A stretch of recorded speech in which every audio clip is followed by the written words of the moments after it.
Cool. Hello, hello, hello. My name is Sandra, and I decided this morning I think I need to go live today and talk about a lot of stuff. And I got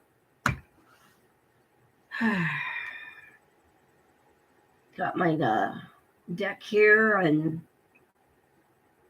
I pulled a card for me, and I'm gonna pull a card for all this around me. And I said I wasn't going to go live in a while, and here I am going live. So if you like my videos, please subscribe. I used to have a following, a very small following, back in, I don't know, 2013. It was atheists. But, you know, I don't know if I can call myself an atheist anymore, but I'm definitely not like Sky Daddy Christian. I'm not that person. So we're going to talk about a whole lot of different things in this video here. And I decided this morning about 6 a.m. I said, yeah, I think I need to go live and talk about some things. So it's going to talk about a lot of different things. So I'm going to pick a card for the energies around. And if you haven't listened to any of my videos in the last, since 2019, you might want to go back because I have meditations on here that I was doing in 2019. Some of them were quite long meditations. You can see that I'm no longer like an atheist anymore. I do a lot of like mystic or like a Gnostic Christian or like a pagan. You can see that I'm not evangelical Christian or Baptist anymore. I already did pick a card for me. It's the Queen of Cups. This deck is the, I can't remember the name of the deck. I brought it on because the deck fell in my bedroom and it was on the ground and I went, oh, it fell off my, whatchamacallit. Can't remember what it's called. Nightstand. So there she is, the Queen of Cups, looking off, to the ocean there, and she looks pretty calm. She has two other, what are they, mermaids with her. So I'm thinking, where's the fourth? And I'm like, that's me. The fourth one is me. But she looks pretty calm, and Cups is love and emotions. And she looks like she's holding her emotions. It doesn't look like she's drowning in emotions. I mean, we don't know, but her actions look pretty, pretty stable. She just looks like she's in, what do you call it? Not meditation. It looks like she's just not attaching to whatever. But again, we don't know. But that's my take. She's just looking without attaching any meaning to anything that's going on. And that's very telling because I've had some interesting things that have happened to me in the last couple of days. And I thought the full moon in Cancer on the 13th, that was yesterday. I thought it would be a heavy day, and it was rather light. And I am a sun Cancer, but I'm an Aquarius rising. So, I just remember, are you my purpose? Are you my purpose? Are you my purpose? I remember that, I don't know how many months ago it was, but I listen to Lori Lothian 4 or 5 days a week. I don't always get her lives, but I do listen to her. And I remember her saying that, and I think that was for Cancer. Are you my purpose? Are you my purpose? Are you my purpose? Are you my purpose? And I'm like, yeah, I'm really looking for my purpose. I'm really, really looking for my purpose. So that is a truth-telling card. Right there, Queen of Cups. That's, of emotion.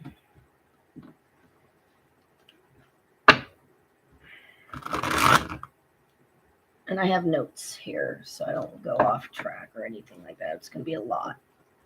It's going to be a lot that I talk about. So if you like my topics, like what I talk about, like my videos, and subscribe. All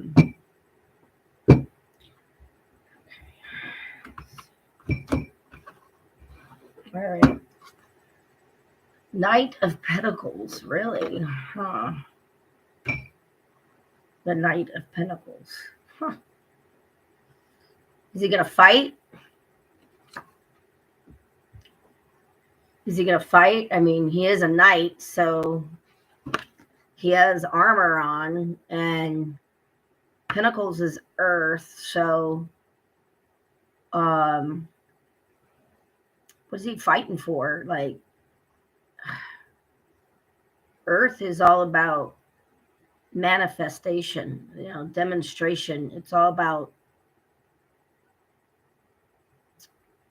your stability, your job, your, your car, earth energy. I wonder if there's a deeper meaning here. I'm thinking of Mother Earth being on fire with the fires in LA, and I'm like 2 or 3 hours away in the Inland Empire, and I'm wondering if this man is like connecting to Earth through his beautiful horse here and connecting to Mother Earth, and maybe he's trying to fight for the people to get what they need, but maybe there's a deeper meaning than that, of maybe the earth energy coming through, and people are really hurting, but Mother Earth is hurting as well.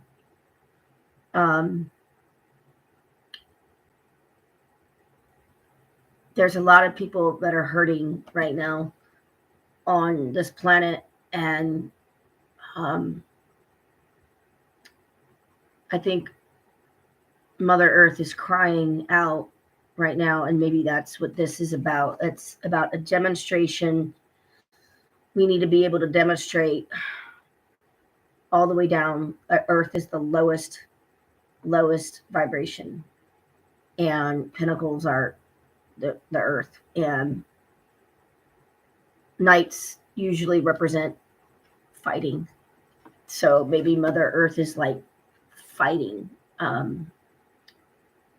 She's like, I'm not going to take it anymore. You people don't treat me right. I'm going to retaliate. And,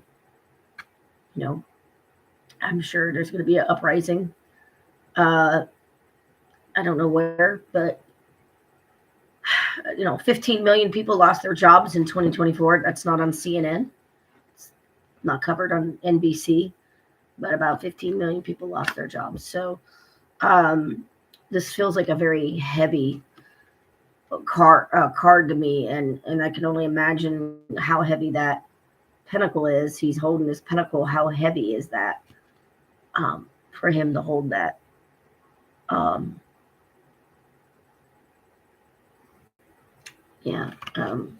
think a lot of people want to fight, and they're just fighting tooth and nail for whatever. There's people that lost their homes in LA, and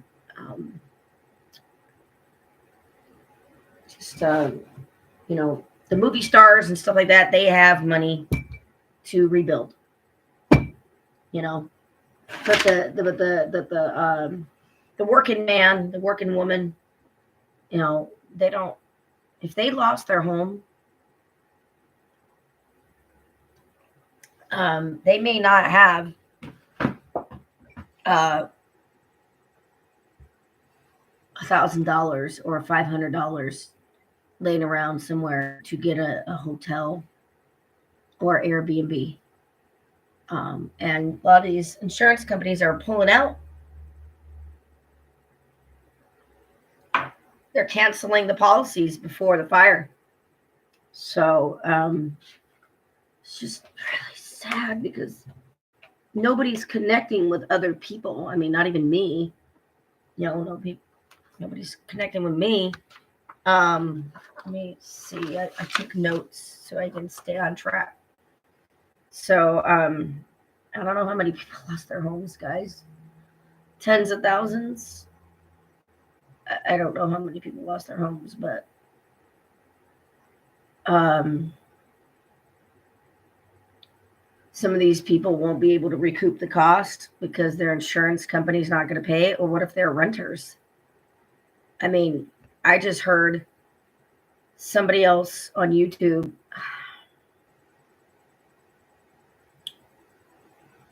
She's a real estate. She works in real estate, I think in Georgia, but I could be mistaken. Maybe it was Florida, but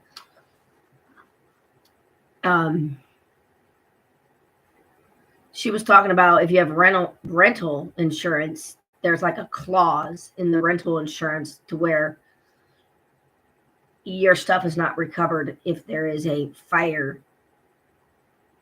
out there, like if it's just like a little fire in your place, that it's covered. But if it's like a fire out there, like a natural disaster, your renter insurance isn't going to be covering your loss as a renter. And there's a lot of renters in America because the housing is so much. It's just costs too much. There's a lot of assumptions about homelessness and NIMBYism. Not in my backyard. I think homelessness went up about 16 to 18% this in 2024. And it's because the rent is too high, the mortgage is too high, and the inflation is too high, and the wages haven't kept up with inflation. You need to attach the minimum wage to the CPI. The baby boomers and all the retired people and Social Security, that Social Security retirement is attached to the CPI. So usually there's a raise every year or every 2 years with Social Security. As inflation goes up, so does Social Security, but minimum wage does not do that. And I believe it's been since 2009, 2008, when the federal minimum wage was $7.25 an hour and California is 16, and that's not enough. It's not enough to live on. A family of four, $20 an hour. It's not enough. Family of one, like me, I'll be able to pay my rent, $950 a month. It's 450 square feet. My landlord still says it's 490. And I said, no, you took that back room. That back room was, I don't know. It's a storage room. He took it in 2021, and my rent went up from $750 to $950 in 2021. And he took that back room, and it was probably like 7 feet by 5 feet, or maybe it was 7 feet by 6 feet. But it was enough for a yoga mat, boxes, ottoman. It was a nice storage room. I was able to do yoga in there. But 450 square feet. So if I moved to like 600 square feet, I would have a place to be able to put my washer and dryer on the inside instead of having my washer and dryer outside. And at 49, I'm like, no, I'm not, not at 50. I'm going to move into a place that has a community washer and dryer where I need to put quarters in it. Not at 50. Not at this stage in my life. But homelessness is not only, it's not just mental illness or an addict. That is an assumption. There are many people that are homeless that are doing Uber that cannot afford to pay their rent because all these gig jobs. Did NAFTA do that? Because NAFTA was enacted in 1993 when I was in high school. I graduated high school in the summer of 1993. So, it was a little hard looking for work, but it wasn't like this.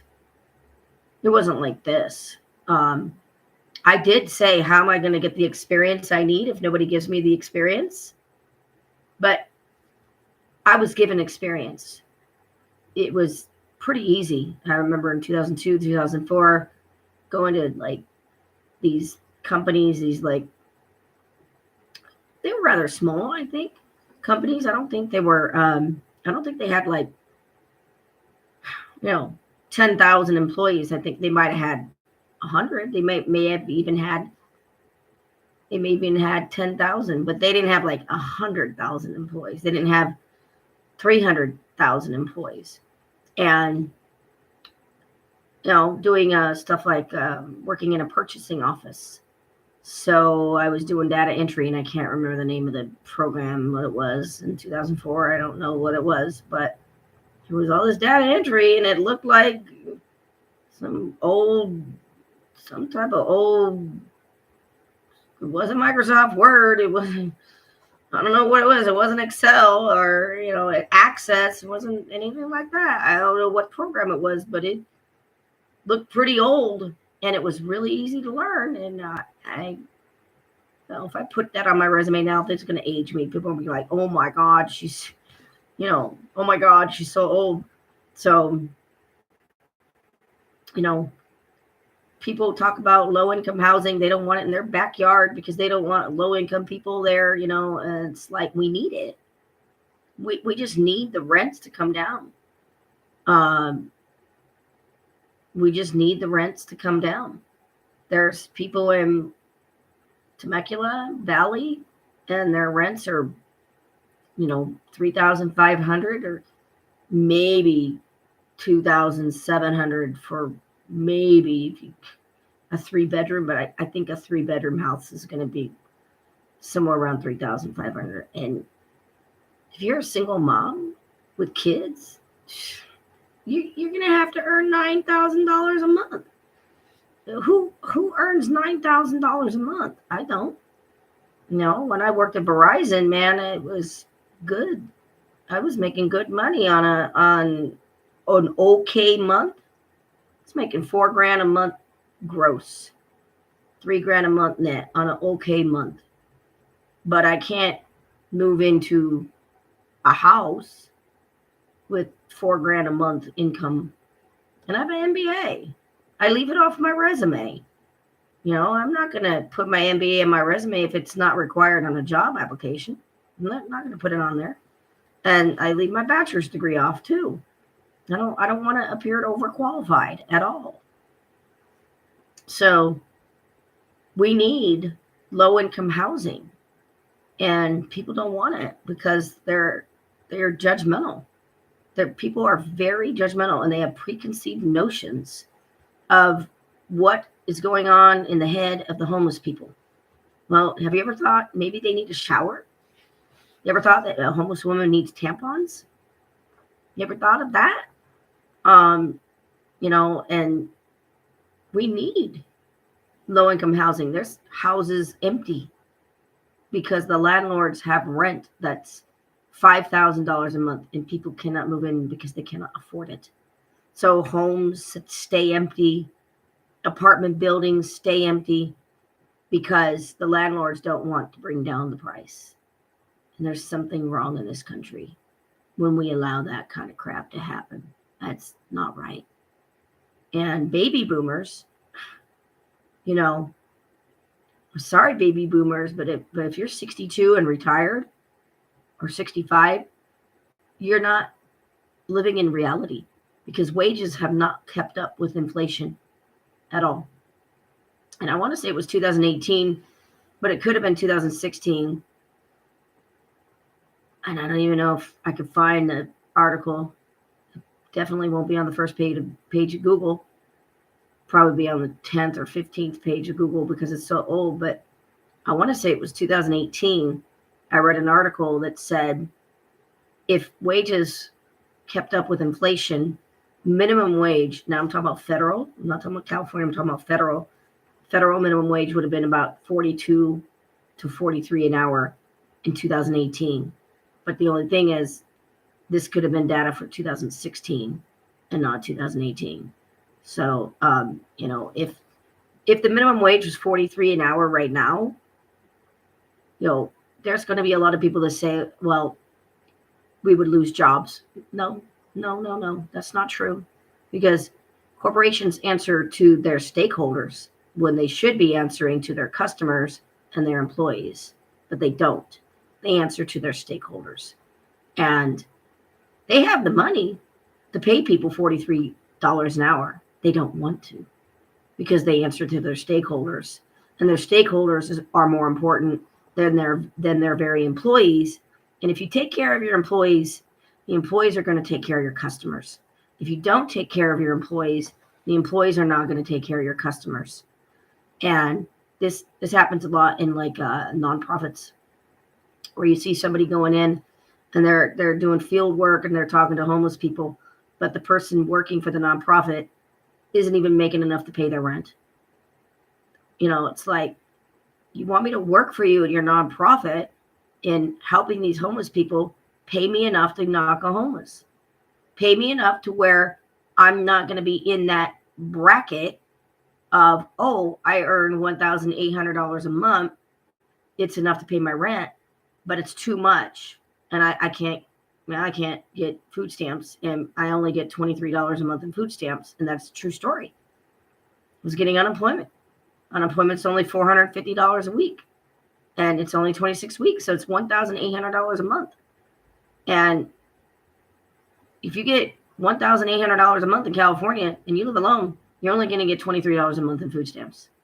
And I told somebody this, because I started calling churches to get help. And they were like, $23 a month, that's all you get in food stamps? And I go, yeah, if you get $1,800 a month in unemployment. And they were like, yeah, but $1,800 a month in unemployment is not enough. And I go, I know, that's all I got.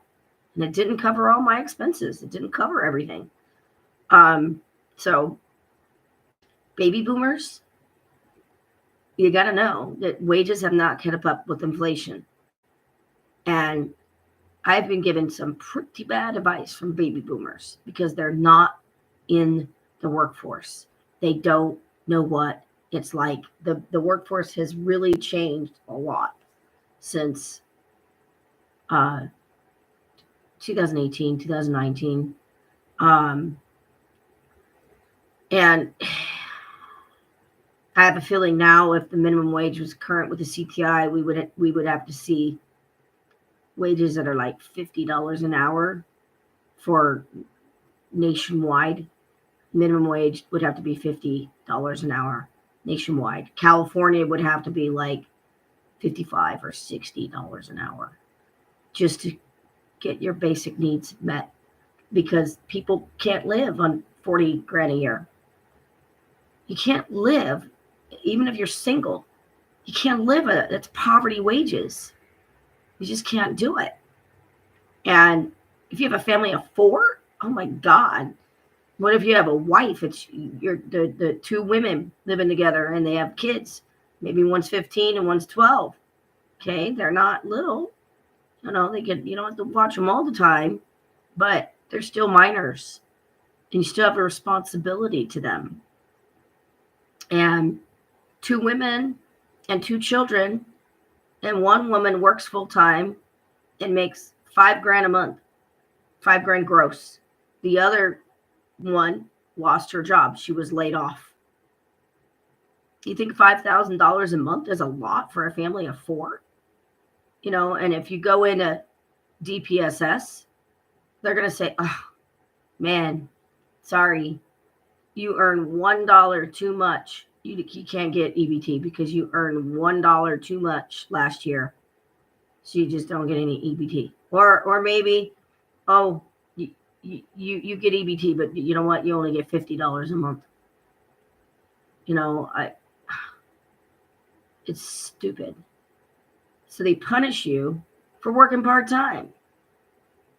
Because if I was to get a part-time job and I was getting $1,800 a month gross, $1,500 a month net, still they count gross. They don't count net. They count gross. So my EBT would go down to $23 a month. Well, now I'm forced to go to food banks. And I'm sorry, but people have a right to be on the diet that they want to be on. If you're on a special diet, you can't get that from from a food bank. So, and I'm worthy. Believe me, I'm not a beggar. I'm really worthy of having the type of diet that works for me. And there's a lot of non-compassion. I'm seeing a lot of no compassion. It's just coming out of the word work. And people love to judge me. Oh, believe me, I'm headed there. They love to judge me, but they don't get to know me at all. And I have an acquaintance. She's in real estate. She's like 11 years younger than me. She's a millennial, a Gen Y. I'm a Gen X. And I think I met her in 2023. And she told me, Sandra, I hate to tell you, but if you earn $80,000 a year, you're not going to be able to own a home in California. And I said, no. She goes, no. So you want to use your MBA and get your first MBA job and be able to own a home? You're not going to be able to do it unless you're earning a minimum of I think she said 106 or 110 a year, 106,000, 110,000 a year. And I couldn't believe that when she told me that in 2023. Well, it's 2025 now. I'm sure that you have to earn in California probably a minimum of 120, maybe $130,000 to be able to own what? I don't have a calculator here, but what is 9 or 10,000 a month times 12 months? If your rent is $3,000 or your mortgage is $3,000 a month, then you got to earn 3 times the rent or 2.5 times the rent. It's insane. What happened to renting a room for $750? Well, what happened to renting a studio or a 1-bedroom for $1,500? What happened to that? COVID changed everything. All it did was made the rich richer and the poor poor. That's all it did.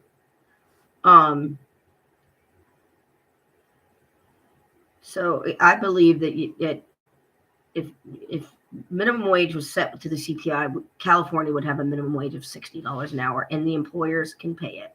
They don't want to because they answer to their stakeholders. And I'm talking about like big, huge companies, right? Google,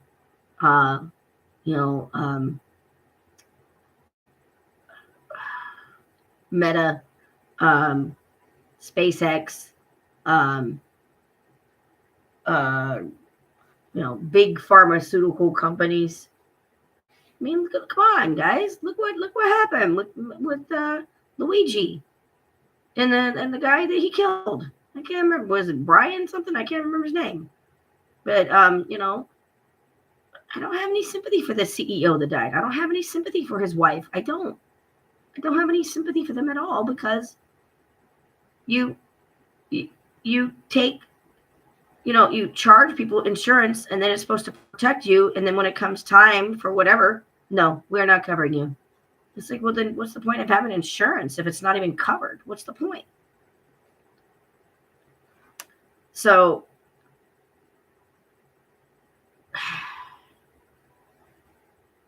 there's just so much destruction everywhere. It's not just the fires, it's just everywhere. And people don't trust anybody anymore because we're not talking to anybody anymore. We're not talking. And Mother Earth is talking, I think. Some people believe it's like arson happened in, like, I don't know which one, the Eaton fire or the Palisades fire, or, I don't know, but there are winds. You can't tell me that Mother Earth is not pissed because we've been treating her so bad and nobody cleared the brush. You can't have that much brush out there. It's going to cause a fire when there's high winds. And now we got a fire in Hemet, and there's another one in Riverside somewhere. And I think there's another one. I don't know. Oh, Harupa Valley. But there's another one. There's one in Hemet, Harupa Valley, and the other one I can't. remember where that one is. But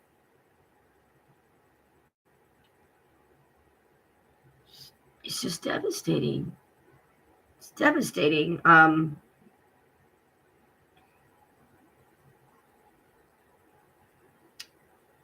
And Starbucks is now putting a policy in place that they're going to charge if you want to come in, you're going to have to buy a coffee to use the bathroom, and it goes back to like low income and NIMBYism. Not everybody that's low income is homeless. I'm low income. Somebody paid my rent for me in the month of December, and somebody else paid my rent for me in the month of November. And that's because I started calling churches, because Riverside County 211 doesn't help me, and Catholic Charities doesn't help. I started calling these places in April because I knew I only had 6 months to find a job, and applying to like 130 or 140 jobs enough a month in 2024. No, it was retrieving no interviews. I think I had 22 or 24 interviews between February and December of 2024. But I applied to like 960 jobs, 950 jobs, and it just makes you not want to even apply. Like, if you need to know somebody in the company, which I don't know people in the companies that I applied to. And I applied to everything: fast food. I applied to property management. I applied to project management. I applied to receptionist jobs. I applied to, because I have so much office experience in my background, what do you think I'm applying to? Mostly office jobs.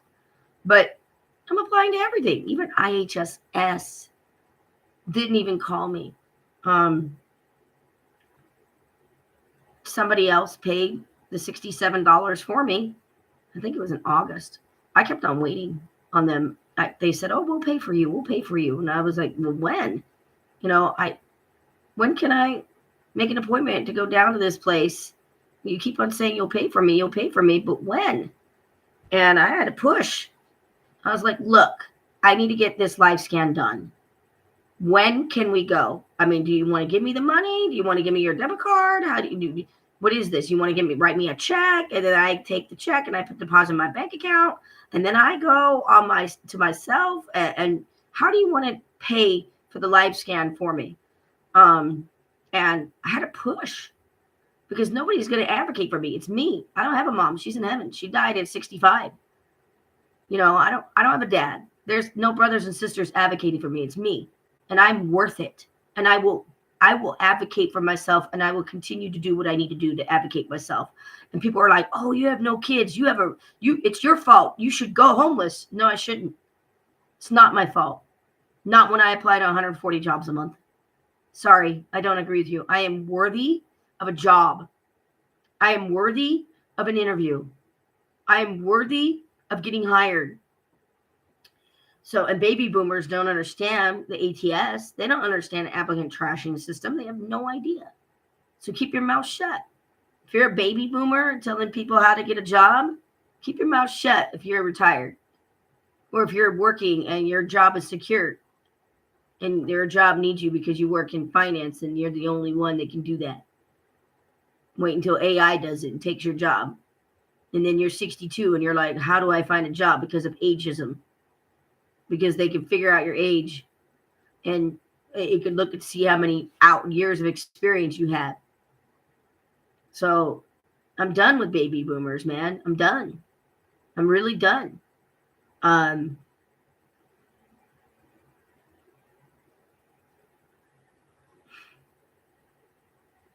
know I'm being humbled. This process started in 2023 when I did all the shadow work stuff, and all these false beliefs came up. And I have a journal. A lot of journals. I was journaling a lot in 2023, and about 10 or 15 false beliefs came up, and I said, "Oh, that's why I'm doing that." Oh, and now it's like, okay, I'll apply to fast food, but I don't have a food stamps card. And people think, "Well, don't you have $1,000 in the bank account?" No, I don't. No, I don't have $1,000 in the bank account. I got enough for my car insurance today, and then my phone bill on the 20th, and then a credit card bill coming out automatically on the, I don't know, 7th, 8th, something like that, February, and that's it. People say, what about unemployment? I applied in February 2024. You think it's a year? Somebody asked me, it's an acquaintance of mine, and people don't understand. People don't get it. Well, isn't unemployment 52 weeks a year? I'm like, you wish. 26 weeks. And they're like, what's that? And I go, 6 months. And they go, 6 months? And I go, yeah, if you don't find a job in 6 months, you're shit out of luck. And that's why women get hired. I don't need no man. I need a fucking job, man. Okay? I don't need no man to take care of me. I need a job. And thank God, Greystone Public Affairs hired me in October 2nd or 3rd, and I worked until the 4th of November. There's no reason to go to a specific address for the campaign. It was for a congressman, and it's for a specific address because you're going to specific people. It's either Democrats or Republicans, whatever the ticket is, and you're looking for those people that live in those households that are part of that party. And it's not door to door. And there is no reason to knock on doors after the election for the congressman. There's no reason to go door to door. If the congressman was elected, he was elected. If he wasn't, he wasn't. It doesn't matter. You're done. And that job was like, well, it's all walking. I mean, I don't know how to go address to address unless I start to grow wings, so, I was walking 5 hours a day, 6 days a week. And I said, I can't do this anymore. I said, I have to switch it up. I need 2 days off in a row. So instead of like going out there at 9 o'clock, I'd leave at 8:30, drive to Menifee, start at 9, because we were told we would start at 9. And then I'd pack it up because it was 103 degrees. I'd pack it up about 11:30 in the morning, 12 noon, drive 12 miles back to Paris, and then lay down because I was so exhausted because it was 103 degrees outside. Lay down, take a nap like at noon, and then wake up about 3:30, take some water, get something to eat, and about 4:30 in the afternoon, maybe 5, head back out. And it was only like a 20-minute drive, and start knocking on doors again at 5 o'clock and work till like 7:30 at night. So I was doing a split shift, 9 to 11:30, and then like 5 to 7:30. And I was like, 5 hours a day ain't enough. I need to make some money. I need to make some serious money, like $2,500 net a month. And that's enough for here, but it ain't enough to move. Not unless I rent a room. And I remember getting blisters on my feet the first 2 weeks. I was working like a dog. Mars was in Cancer back then in October. Well, guess what? Mars is in Cancer now. Right now until April, I don't know what, April 17th, 2025, Mars is in Cancer. It's retrograde right now. But after the first 2 weeks, I I was soaking my feet in Epsom salt every day. I can't reach my right foot, guys. My hip dislocated when I was 13. And then I had to have pins that had screws in it when I was 13, and then they came out when I was 14. So I haven't been able to reach my right foot in like, I don't know, 10, 15 years. I don't know. Something like that. But I remember just soaking my feet in Epsom salt every day, and they were blistered up. And about the 15th, the blisters started healing, and my feet started to itch, like so bad. Started to itch. Oh my God, my toes were itching so bad. I had to use a fork because I couldn't reach my right foot. I had to use a fork to scratch because the skin was trying to heal, and it was like so dry. And then it healed. And once it wasn't 108 or 103 outside, it was like maybe 90, 95, 93. I was able to go one shift, 9 a.m. to 3 p.m. I would just walk 6 hours a day. I said, I cannot walk 5 hours a day. I have to walk 6 hours a day. And I did it. And you think I would take a job like that again? You're damn fucking right, man, because I got rent to pay. I got rent. You know? So, I'm looking for my purpose. Are you my purpose? Are you my purpose? Are you my purpose? I'm looking for my purpose. Everybody needs a job to pay rent. I know, I'm sure employers can see when you're desperate. I'm desperate, guys. I need a job. Like I said, I got that car insurance payment. I try to call AAA and get it lowered because it's $140 a month. I only drove 2,120 miles in 3 months, like 8,000 miles a year. Guys, I usually drive 300 miles a week. Because if there's a job in Rancho Cucamonga in San Bernardino County, I'm taking it. I'm taking it. Well, can't you take a bus? Not to Rancho Cucamonga, guys. Do you want me to limit my job search just to Paris, California? And I'm just going to apply to jobs in Paris, California. That's stupid. That's stupid. I have a car. I need to keep the car insurance going on it. People just don't even know. It's San Bernardino County. This happened to me in, I don't know when it was. I want to say it was like 2003 or 2001 was before Peter died. Peter died in 2004. So it was before 2004. And my car clunked out on me on the freeway. And I didn't have enough money to fix it. And I needed a new engine. And Peter was trying to help me. My stepdad was trying to help me when it clunked out on the freeway somewhere up there in Riverside. I don't know exactly where it was, but I couldn't get back up to work. I had to be at work like 7 or 8 a.m. in Rancho Cucamonga, or maybe it was Ontario, San Bernardino County. Well, I live in Paris, guys. And I called the RTA and I said I need to get up to Ontario by 7, 8 a.m. And they were like, oh, yeah, no. I said, why? And they were like, well, you got to take a bus from Paris to Riverside. And then a bus from Riverside to San Bernardino. I'm like, why does it have to go to San Bernardino? And they were like, you got to get a transfer. I'm like, you mean to tell me there's no bus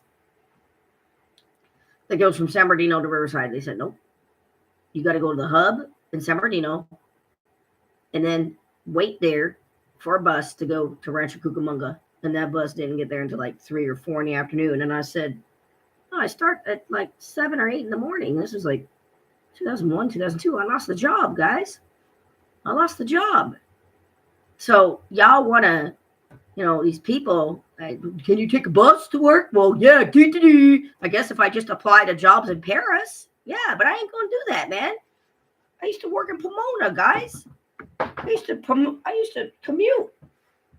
I am a almost 50-year-old woman. Okay? I will go wherever the jobs are. The only place I won't go, like maybe I probably won't drive 89 miles to San Diego. And I think Palm Springs is 77 miles east. I won't go 77 miles. But if it's 45 miles away, I'll drive that. Yeah, because I have to. I'm at the mercy of the next employer hiring me. I mean, unless it's dangerous, if I think it's a dangerous job and it's going to be really, really bad for me, I won't take it. I'm not, if it's something that's out of my reach, I'm not a man. I don't do a lot of heavy lifting. I remember working for, what was it called? Not UPS, FedEx. And I hurt my back. And I asked him, is there anything else I can do here besides lifting these heavy boxes? Because this is really hurting my back. And these boxes some of them are 40, 50, 60 pounds. And I'm continually picking them up. And they said, no. My background is office work, not FedEx. And, they let me go. I just asked if I can have another position. And they said, no. And I was, okay. And they let me go. Now I want to say that was like 2018 or 2019. and it's just stupid. It's just really stupid. And I guess employers don't want you to have goals at all. Like, they don't want you to have goals at all because uh, uh, I've been told before, well, you have this experience in XYZ. Why don't you go on back to do that? Because I don't want to? Because I have business goals? Because I have career goals? Nobody's going to care about your career more than you. So if you allow employers to tell you to go back to your receptionist job and you don't want a receptionist job and you want something better like an accountant or, maybe a product manager or, I don't know, a procurement, maybe a data analyst or something, you have a master's degree in business and you're going to allow somebody that doesn't freaking know your skills and doesn't care about your skills and doesn't care about your career goals. Nobody's going to care about your career more than you, and being at the whims of the employer, it's not a good strategy.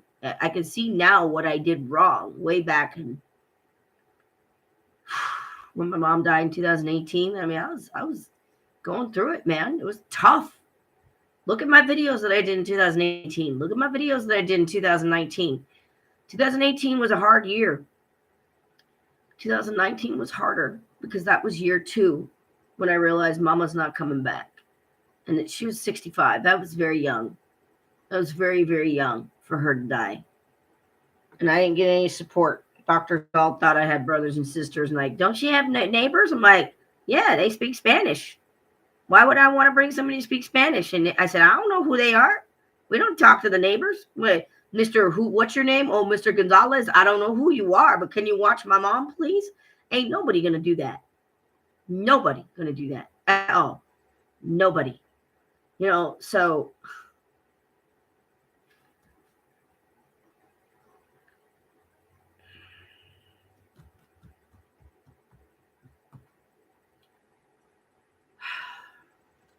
I'm about halfway done, guys. Because I got about 1, 2, 3 more points, 3 or 4 more points to cover. So, I took a walk earlier today, and I want to say it's probably been about a week or 2 since I took a walk, and it was just down the street, and then I took a right down here, and I passed 2 more streets, and then I went down a street. So I literally made a half, like a U. So I went down, I went across, I passed 2 streets, and then I went up, and then I went back down, and I went across, and then back up this street here. So I made like a U, and came up upon 5 trees today, and started talking to them. It was one bush, and then next street over, it was another bush, and then down that street later on, it was 2 trees, and then I crossed the street, and I talked to another bush, and then I went back the way I came, and that first bush I talked to and touched, I talked to it again. I thanked it. So the first one, I don't know what kind of trees they are. I'm not an environmentalist, guys. I don't know nothing about trees. I used to eat a lot more cruciferous vegetables in 2018, 2019 because of Diane Donahue. So, I was eating a lot healthier back then in 2018, 2019, but I don't know my trees. So,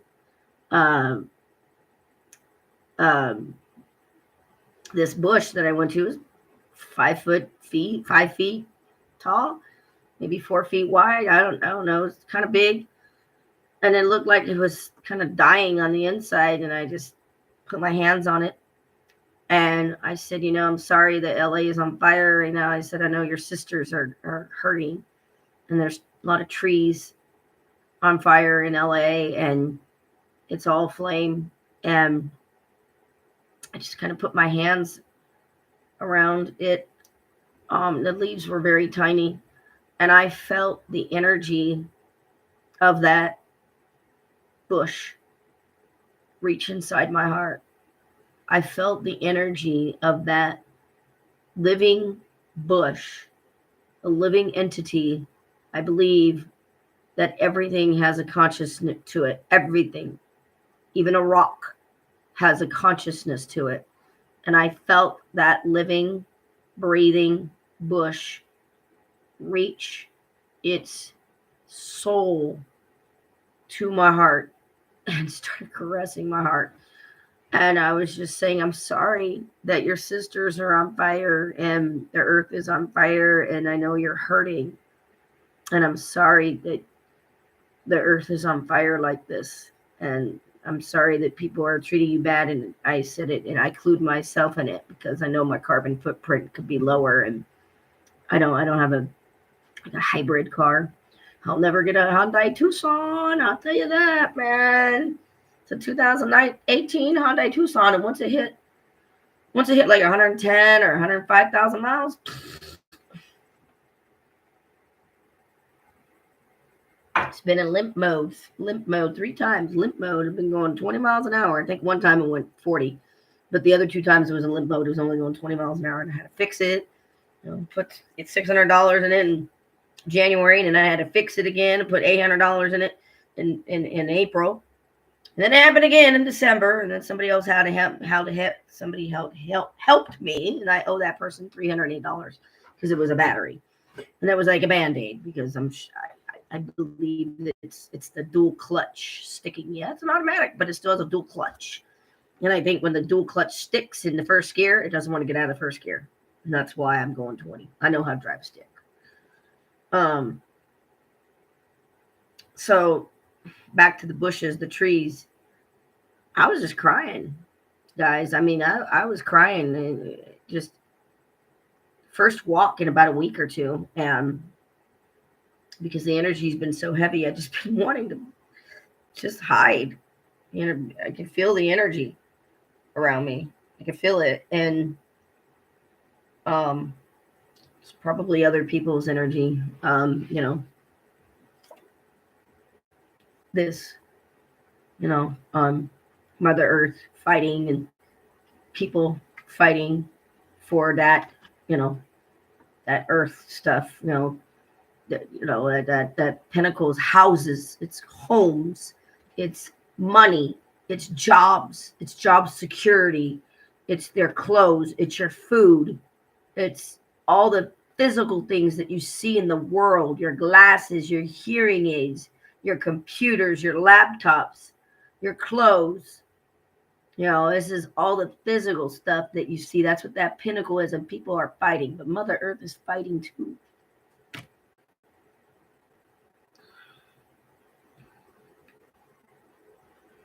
So I just kept on walking down the street, and, I went to the next bush down the street and said hello and said, I'm sorry your sisters are on fire. And I was with it and just held it as much as I could, and went down the street and turned, and there was 2 trees, and it had very long branches, and I was in the middle of the tree, and it was flowing over onto the sidewalk. It was very overgrown. The property looked abandoned. It didn't look like anybody was living there. And I was just standing there in the middle of the, sidewalk, but the tree was so overgrown, it was just covering me. And that's what I wanted. I wanted to be in it like that. And I just said, I'm sorry that this has happened. And I don't know if it was arson or not. I don't know. But I just told the tree I loved it. And I went to the next tree right next door to it. It was a different type of tree and didn't have that long overbearing, didn't have that. And had little leaves, and I just rubbed its leaves. Told it I loved it. Walked across the street, totally different type of tree or bush, and I was actually able to like gather it and smell it, and it smelled very woodsy. And I said, I'm sorry, and just stayed there because I was actually able to grab the bush and bring it into me. Um, I stayed there for a minute, took my shoes off, and stayed there for a minute in that, and just cried, and walked back the way I came. And that very first bush, I greeted it again, and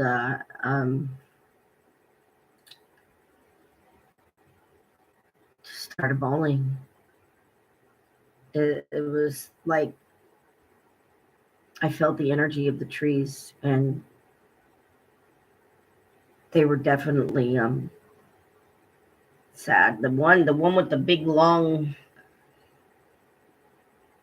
branches, it was like it started like it was almost as if when I was there standing, it was like bowing down to me, and I did the same thing. I said, yes, I bow down to you. And, it wasn't that long of a walk. It was 20 minutes, 30 minutes. Wasn't that long of a walk at all. And I just, it's very sad. I'm grateful for yesterday, I tell you that, the 13th, because it was a light day and I woke up really early, like, I'll say like 5 a.m. And I thought it would be a very heavy day because of the Cancer full moon. And no, it was a light day. It was interesting because you would think that you would like call your doctor or your medical appointment office to make sure that you have an appointment that day and not go for nothing. And I have called car. It is a benefit of the insurance I have, and I don't have to pay Uber to take me to any medical appointment, dentist, eye, whatever. So it's an Uber or Lyft, but I don't have to pay. And it turned out to be kind of funny. The woman got paid no matter what, because the insurance paid for it. Thank God I have this insurance. I can't imagine going back on that MISP crap with family planning. But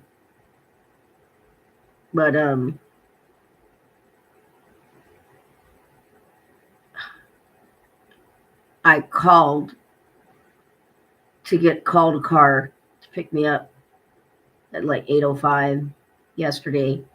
The lady came like 8:10, 8:15, but I didn't call to confirm about my appointment.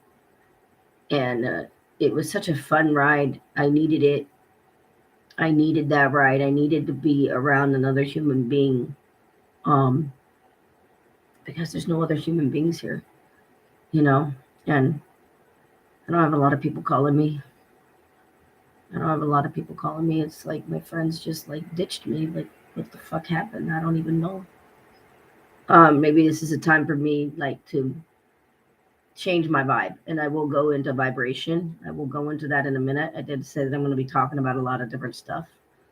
So maybe this is a time where I'm going to be shifting and creating new friends. I don't know. I'm not really sure. So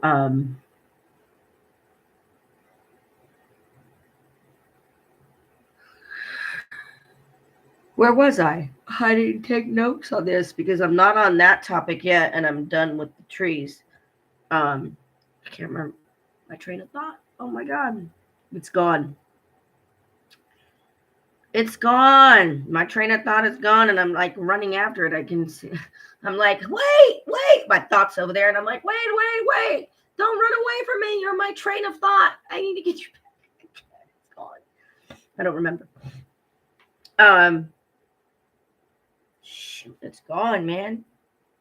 Shoo, there it goes. It's gone, man. Oh well. It'll come back whenever it comes back. Uh, oh, the drive. The drive. So yeah, it was kind of fun, you know. I don't know if this lady picked me up before. She looked familiar, but you know, maybe not. I don't know. But we start talking, hitting it off. I always get in the back seat, and we start talking about the Spanish language. And I started telling her about all the Spanish I learned in high school and how I forgot most of the words.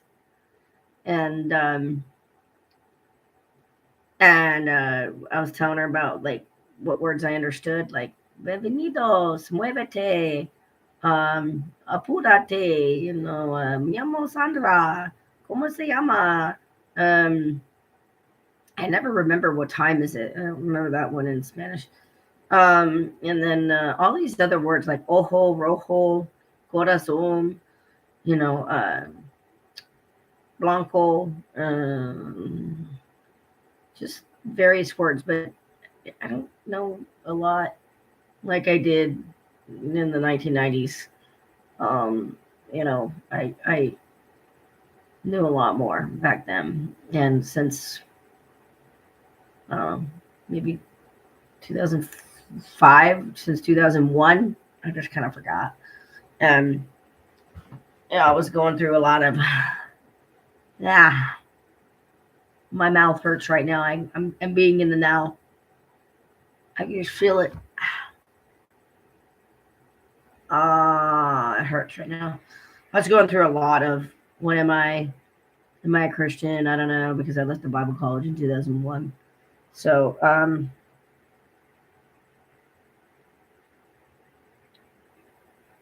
it was such a fun ride because it was human interaction. That's what I need. I'm craving it, and nobody trusts anybody. Nobody's like calling me or anything. I call people, but they don't call. Most people don't call me back. And I don't know what it is. I really don't know, but um, I'm grateful for that woman picking me up. I'm grateful for how that whole thing unfolded because I didn't call the particular facility until like we were like I don't know 2 or 3 blocks away, and nothing told me, hey, you better call this place to make sure you don't have an appointment today for just a what do you call it, just a drive up there, and just a wasted trip. Um, uh, yeah, it was fun. I mean, we talked about a lot of stuff. She was going on and on and on in Spanish, and I enjoyed it. I wanted it because I have a feeling if I learned Spanish, if I was bilingual, I'd probably get hired right away. And I think Spanish is a beautiful language. Um, I think it's absolutely beautiful. Um,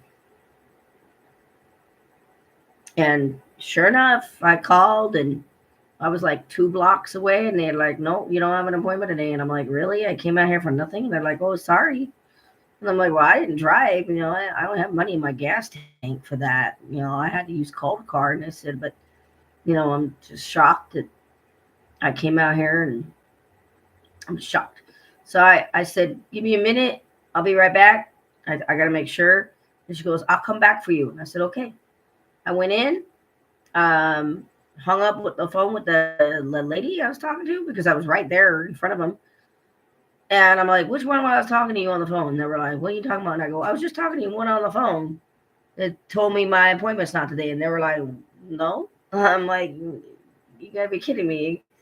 I was like, I was just talking to you one on the phone. No, the one on the phone was like in a call center or something. And they were like, what's your name? Blah, blah, blah, blah, blah. I told them. And they were like, oh, yeah, you don't have an appointment today. And I'm like, oh, my God, I can't believe this. I came out here for nothing. And they're like, sorry. I'm like, yeah, dog, I came from Paris. But I didn't drive. But I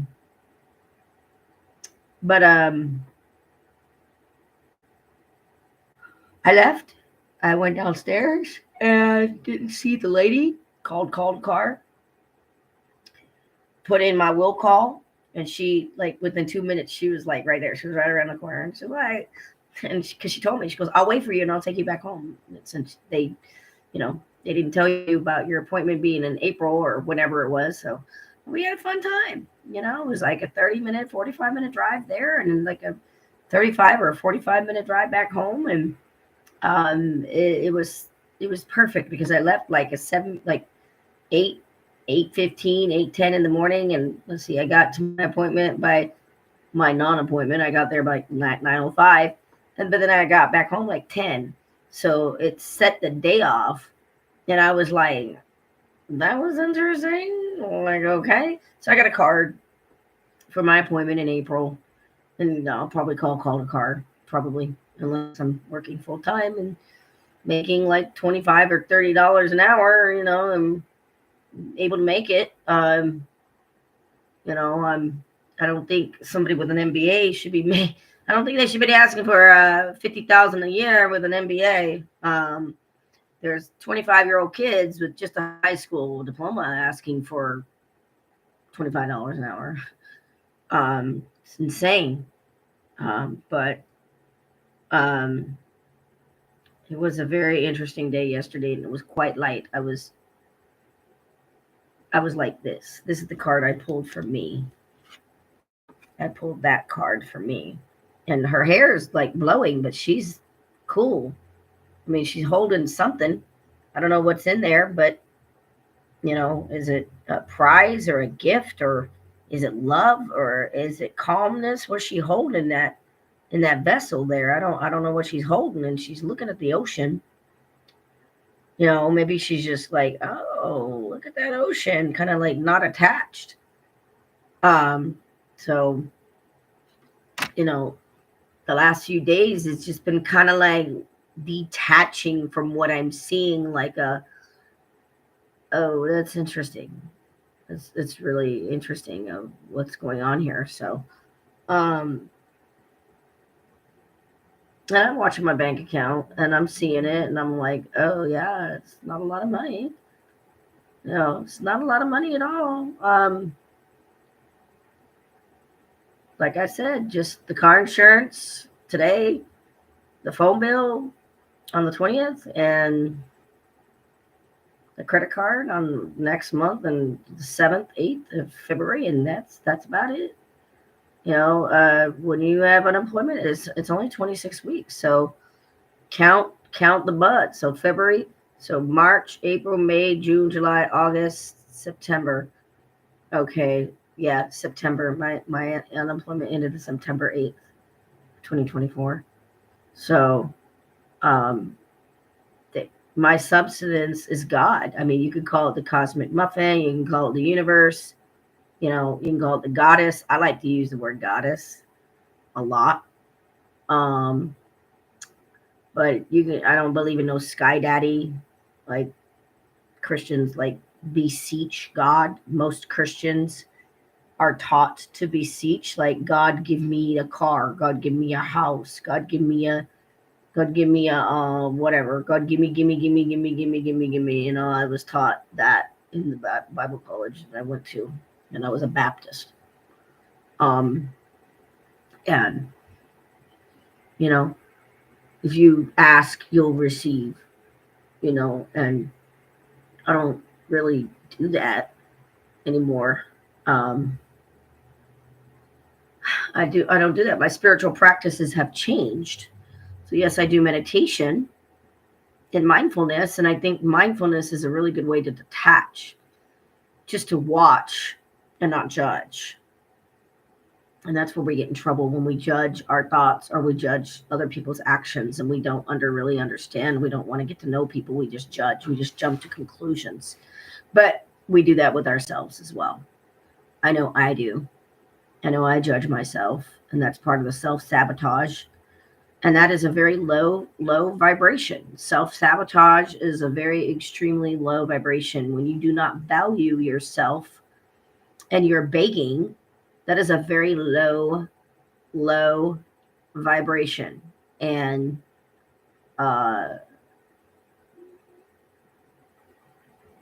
when you are vibrating like that, you're going to attract your tribe. Your vibe attracts your tribe, and maybe that's what's going on, is I'm not vibing high enough to attract people in my life to where they want to call me, because maybe they can feel my energy or something. I don't really know. I'm not really sure. But your vibration does attract your tribe. And the last couple of days, it's just been kind of a interesting thing where I've been practicing that mindfulness, where I'm just looking like, clear example. It was Thursday, our power went off here, and I said to myself, what do you really want? What do you really want here? Do you want to prove other people wrong, and you want to be right? Or do you want to be happy? Do you want peace in your heart? Do you want a job? Do you want purpose? Do you want to help people? Do you just want a job just because the money? Do you want a job because the purpose, and the income doesn't matter, just as long as you have a purpose? What do you want? What do you really want? Some type of something on my thing, and I don't know what it is, and it's bothering me. And it's right there, and I don't know what it is, but it's like a light. Can't do anything about it right now on the live, but it's bothering me. Oh, maybe it's that. Maybe it's that light behind me. I don't know. It's just right there. It's really weird. But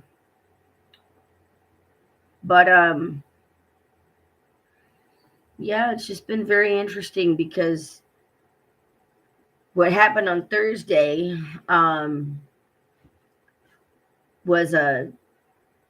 it wasn't like a disaster, but we're all addicted to electricity. And if you don't have a generator for your fridge, I mean, my landlord does, I guess. But when you're under a lot of stress, you don't think properly. So I forgot about the gas stove, and all I need is a light, the pilot light, and then I can have hot tea and hot coffee, and if I have instant. But you're not going to remember that under stress. You might forget that your water heater is gas, and you forget that you have hot water to take a shower. And I remember I have these battery packs. I have this one, and I have another one that's it's all full. It took forever to get it to 4 bars. It was 3 bars. It took forever to get to 4. But I have another one similar to that for 2 phones. And when one goes dead, I charge the other one. And they were both full Thursday when the power went down. I think it was 2 in the afternoon. And it came back on 4 in the afternoon Friday. But having the no power kind of allowed me to detach. I am a YouTube junkie. So I'm finding out more now that I'll click on a video and I'm like, yeah, I don't need to listen to that. It's like they don't get to the point. These AI scripts, they're not people. It's just a voice, and you can tell it's like an AI voice. It's the same voice everywhere you go, and you can tell the videos are done by AI. It's, you know, very easy to tell. It's not a human talking. It's an AI, and there's no face or anything. It's just pictures and stuff like that. So I'm like, yeah, I don't need to listen to this. I've been working on this, and I've been a religious scientist and the science of mind, and since 2018, 2019. I've been listening to Neville Goddard for 19. How many years? 6 years, 5 or 6 years. I've been listening to Neville Goddard, and I'm like, yeah, I don't need this. So I'll literally click on a video and then click off within like 2 or 3 minutes. I'll know, not for me, not for me. And that period allowed me to pull away a little bit. And I just asked myself, what do you really want? What do you really want? Because all the shadow work, I guess the book's not here. It's called Existential Kink. Can't remember the author's name. Is it Carolyn? I can't remember her name. Elliot. I think the last name is Elliot.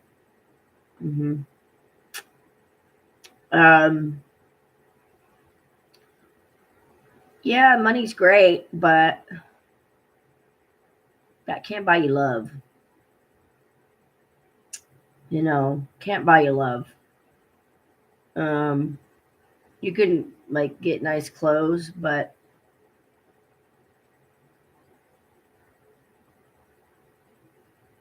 I don't know.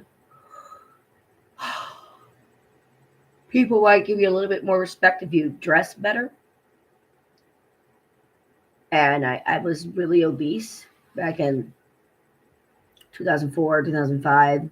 Started losing in 2008. I was really obese. I mean, I'm obese now, guys, but you look back at my 2018, 2019 videos, my face was thinner. But yeah, if you're obese, you're not going to get respect. And if you are thinner, you're going to get more respect. And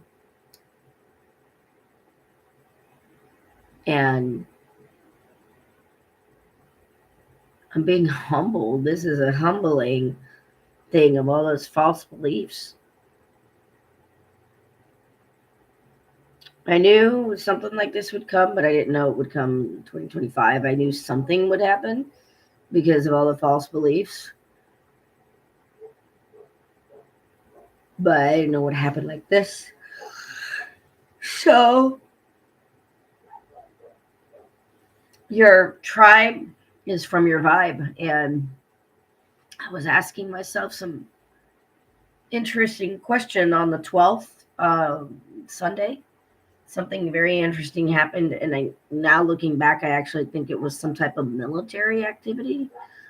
Oceanside is like, I don't know, I'm going to say like 60, 65 miles away from me. So,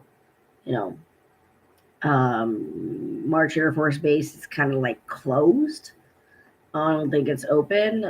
It's a reserve. I don't think it's really open, but March Air Force Base is like not that far from me, maybe 15, 20 miles from me. There's Skydive Park. I don't know how far that is. Maybe 5 miles away. And then there's a Ben Clark Training Center somewhere. I don't know exactly where it is. So I guess it's for the sheriff. And that's like, I don't know, I'm going to guess 20, 30 miles around me somewhere like north. But I don't know where it is. It's like training for sheriffs. So 2 military bases. Well, one is a reserve. Skydive is skydiving park. And the Ben whatever, I can't remember, Ben Clark, I think it's called. I don't know, but it's a training base for the for the sheriff, for Riverside County Sheriff. It was the 12th at 2:55 a.m. I woke up. I wanted to be in the moment. I didn't want to rush to get my phone because I wanted to experience the moment of hearing what I heard. So I woke up out of a dead sleep, 2:55, and heard some strange noise coming from the sky. I believe it was the military now, looking back, but I could be wrong. But anyway, it was 2:55 in the morning, and it was a very bizarre sound because it wasn't like a boom. It wasn't a pop.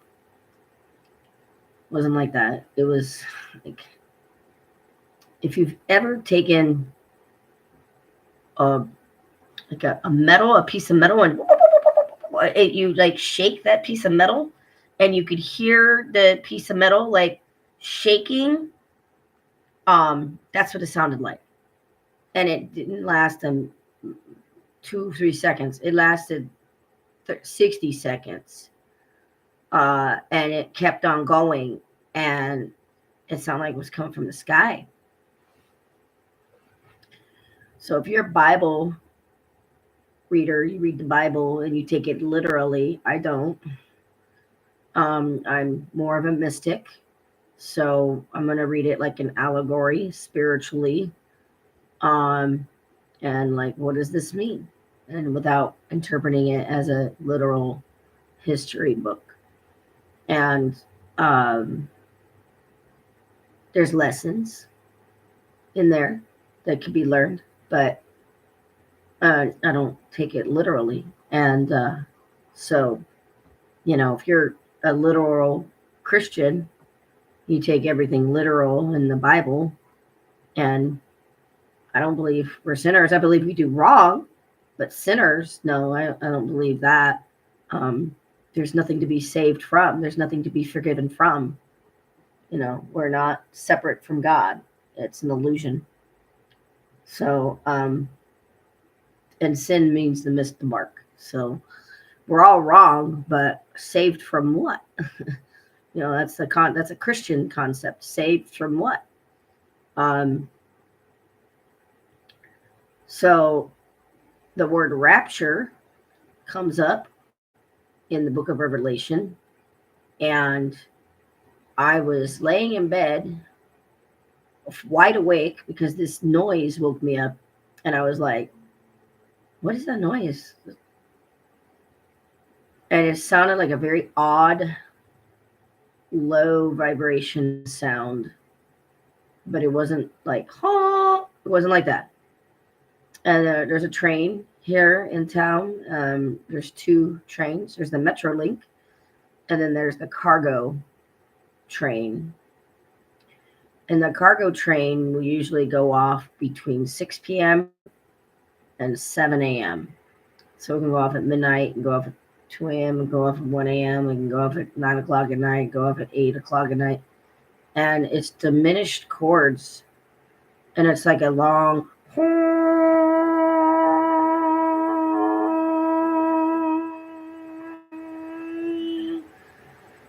And it's so loud.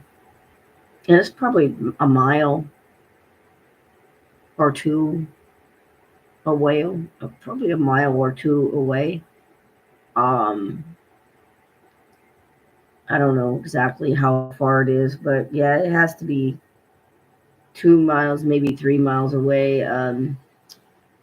Somebody else I know said you could hear that. Wait, where do you live? I go, yeah, of course I can. When I lived on the east side of the 215, I couldn't hear it. It was on the other side of 215 before my mom died, and I couldn't hear it.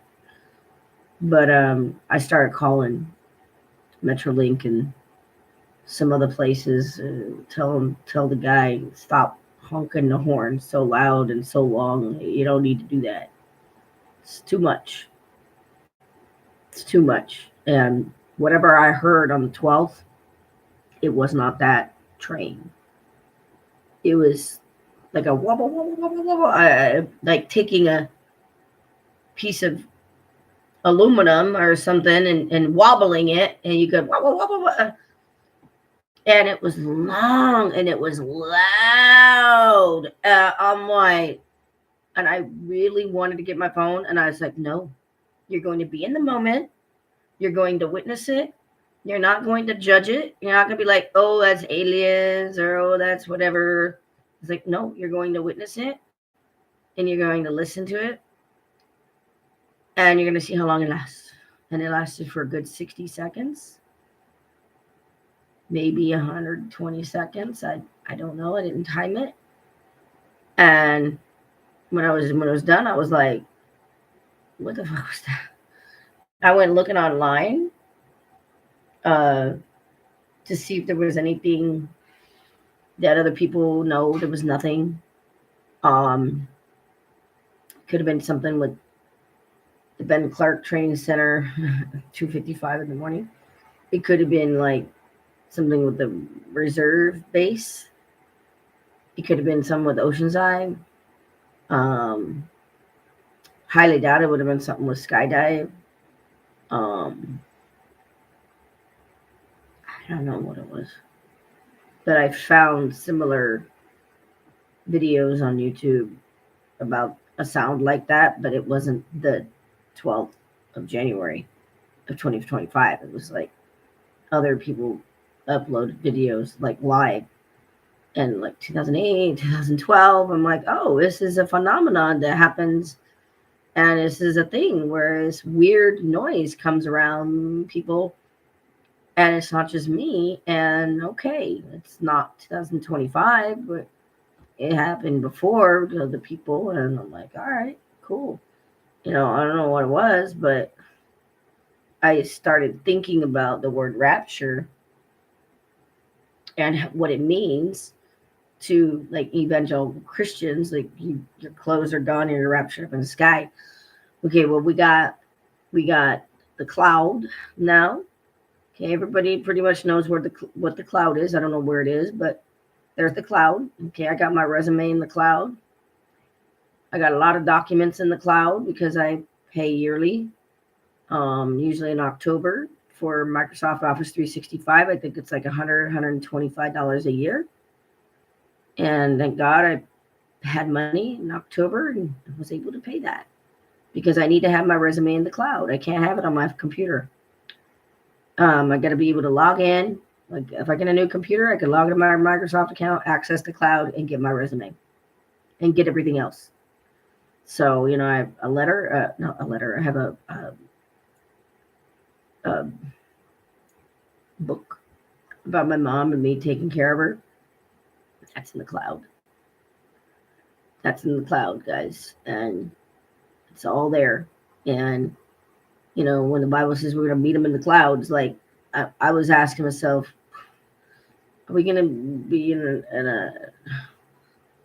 are we going to be like in a simulation or something like that to where we're going to be able to upload our AI avatars to the cloud and we're going to be able to do things in the cloud that we can't do down here on Earth, but our AI lookalikes are going to be able to do something kind of like the movie The Island, but in a different way because The Island was about an insurance policy, but that insurance policy was your clone. So if you broke your hand, they take the hand of your clone. And then you would have your hand. It was your clone. It was an insurance policy. So if you couldn't have babies, well, your clone could have babies. And just take the babies from your clone. That's your insurance policy.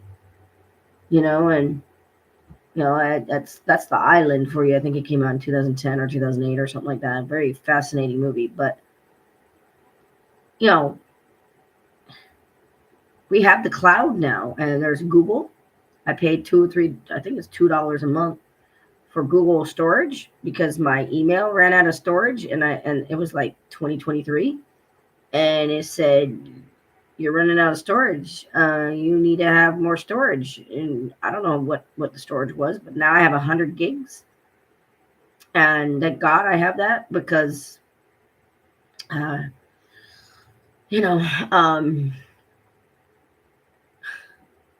need that. And it's like being nickel and dime for every single thing. every single thing. So,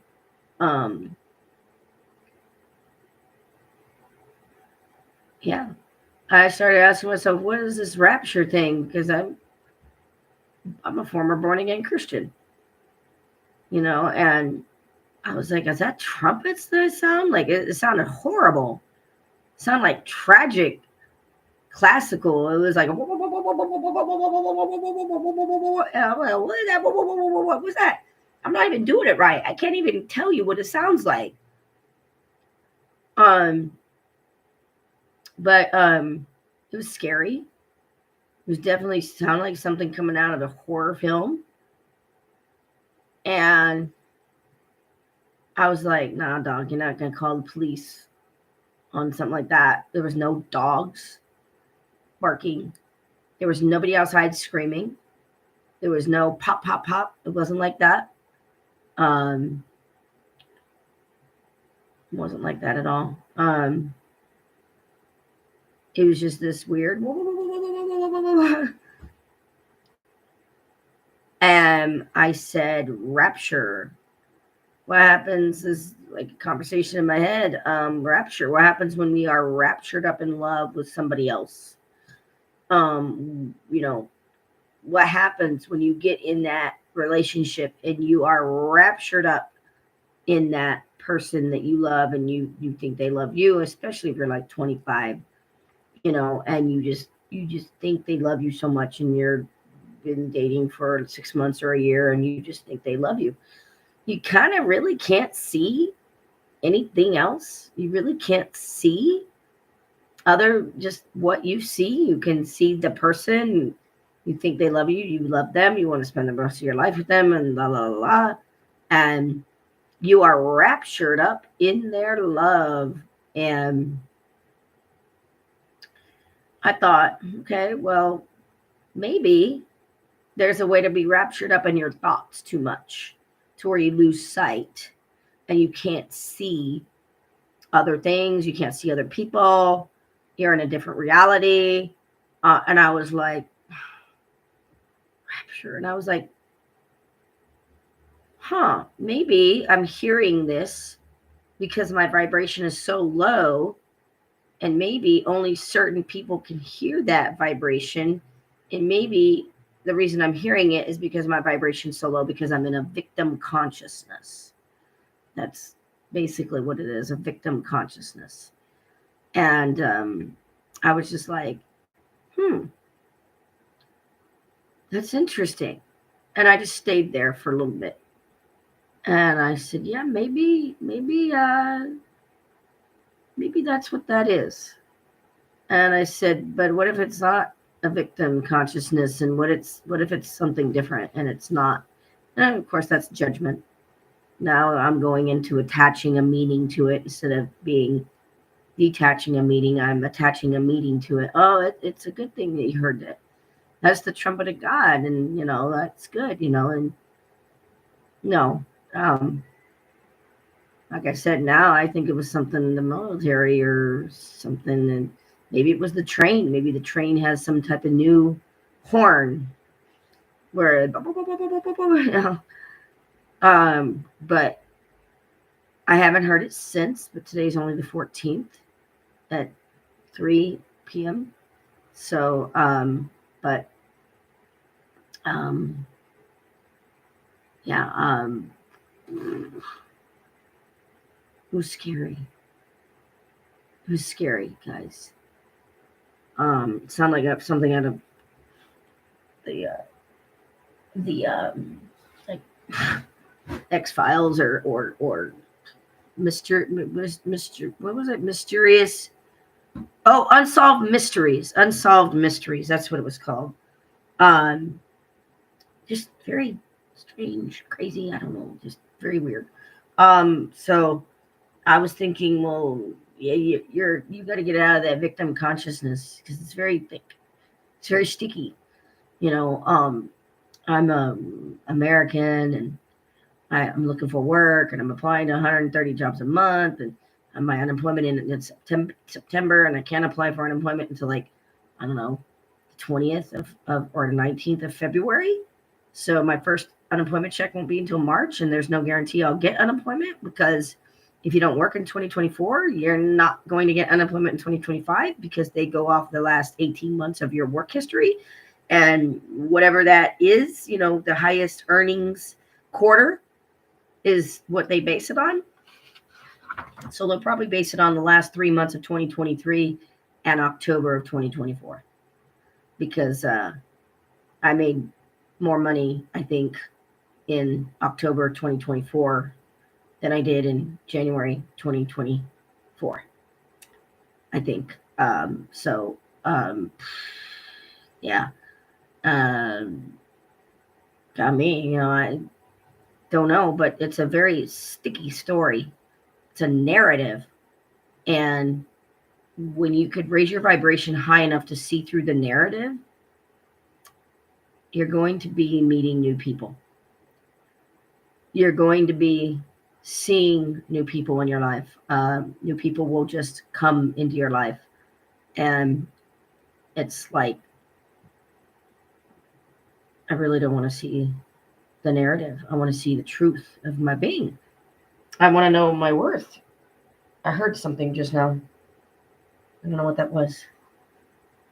I'm hearing various noises now. It's like I got very sensitive since the 12th. I don't know what that noise was. It sounded like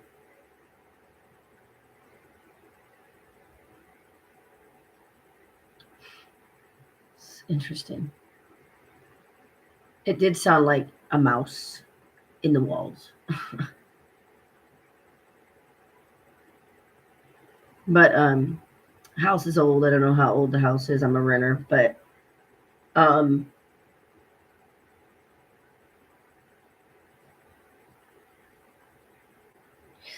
maybe that's what it was. I was vibrating so low that I heard that thing, and maybe had I not been vibrating so low, maybe I would have not woken up to hear whatever that was, because it did not sound like trumpets. It wasn't like do do do do do do do do do do do do. If you be my bodyguard, I can be your long lost pal. It wasn't like that. Simon and Garfunkel, if you don't know.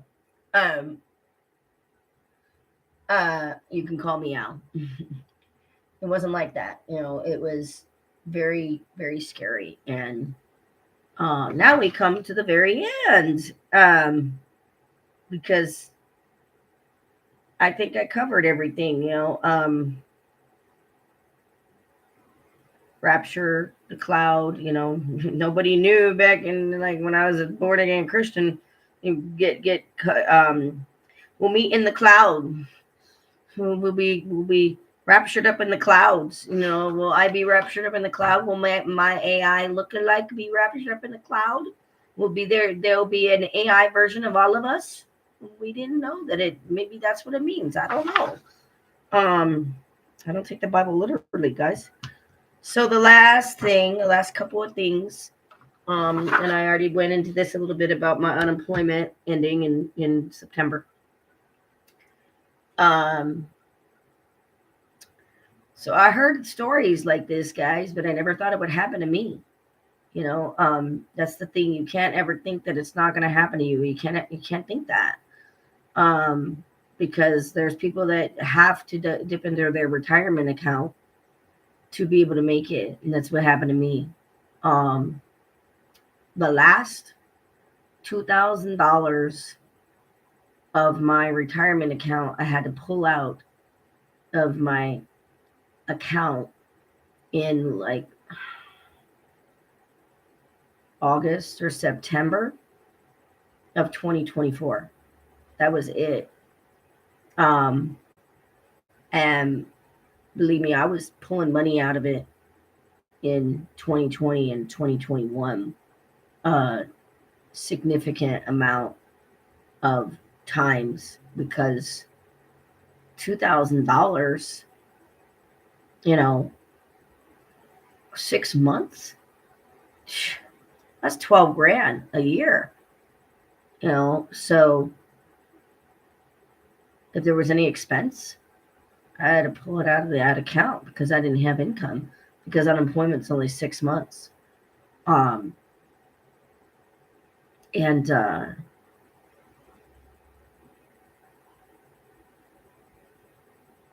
yeah, I'm very grateful for that job, Greystone Public Affairs, because it was like the 2nd or 3rd of October. I was hired, and the very next day I started working. As long as you can walk. I mean, I was walking 6 hours a day. I was at first it was 5 hours a day, but I was like, once it cooled down to like 95 or 92, I was like, okay, now I can leave at 8:30, get there at 8, knock on the door, take my battery pack with me. It's not a brick, guys. This is a battery pack. A brick is, I don't have a brick with me right now. It's in the kitchen. A brick is what you plug into the wall. This is a battery pack. Baby boomers, 70-year-olds, you need one of these. When you're driving, you need one of these. They have them for iPhones too. Um, your phone could very well die. It's 100% at 6 or 8 o'clock, but by 1 or 2, it's going to die. So you need it, baby boomers. Um,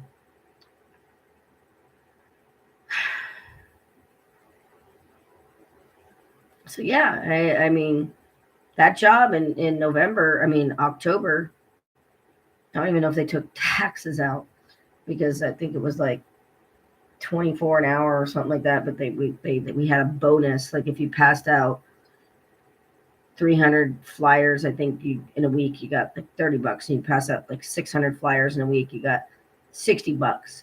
And if you pass out 900 flyers in a week, you got $90. And you know, 24 or 25 an hour, 30 hours a week is 750 a week. But if they take out 15%, that's $112.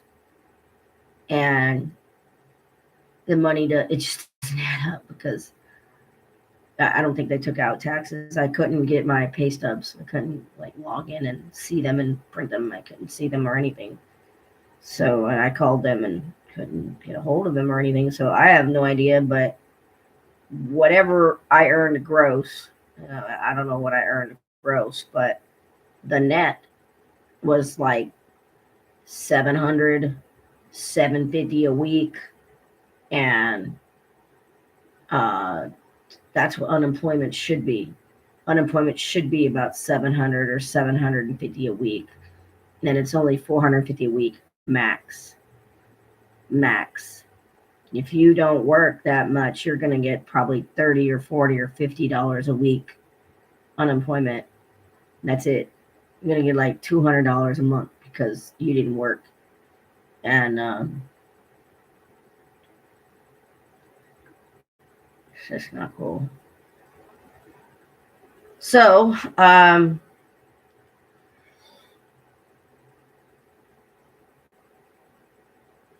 this started back in April.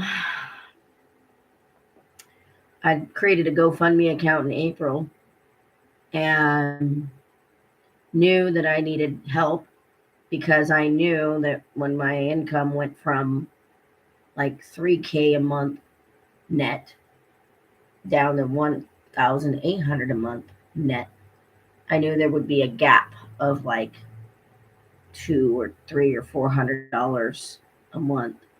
Um, if I was making like 2,200 or 2,300 a month net, I'd be okay. I'd be okay if I was making 2,300 or 2,400 a month net. It would be able to cover everything. And my fun stuff, you know what my fun stuff is, guys? Netflix, Hulu's on pause, the $2 a month for Google for the whatchamacallit thingy, the Google, whatever, the extra storage. I think Netflix is $6-7 a month. HP Smart Friend is my insurance on this laptop. I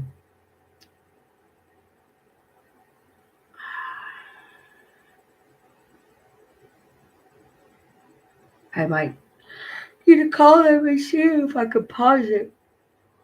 because this is a 2016. My other laptop I had crashed in April. And the guy that I bought this laptop from didn't tell me it was a 2016 until after I bought it. $220. I could have got this laptop for 50 bucks or $100. Because if I was going to pay $220, I definitely could have got a laptop 1 year old for 220. I'm sorry, not 250, 220.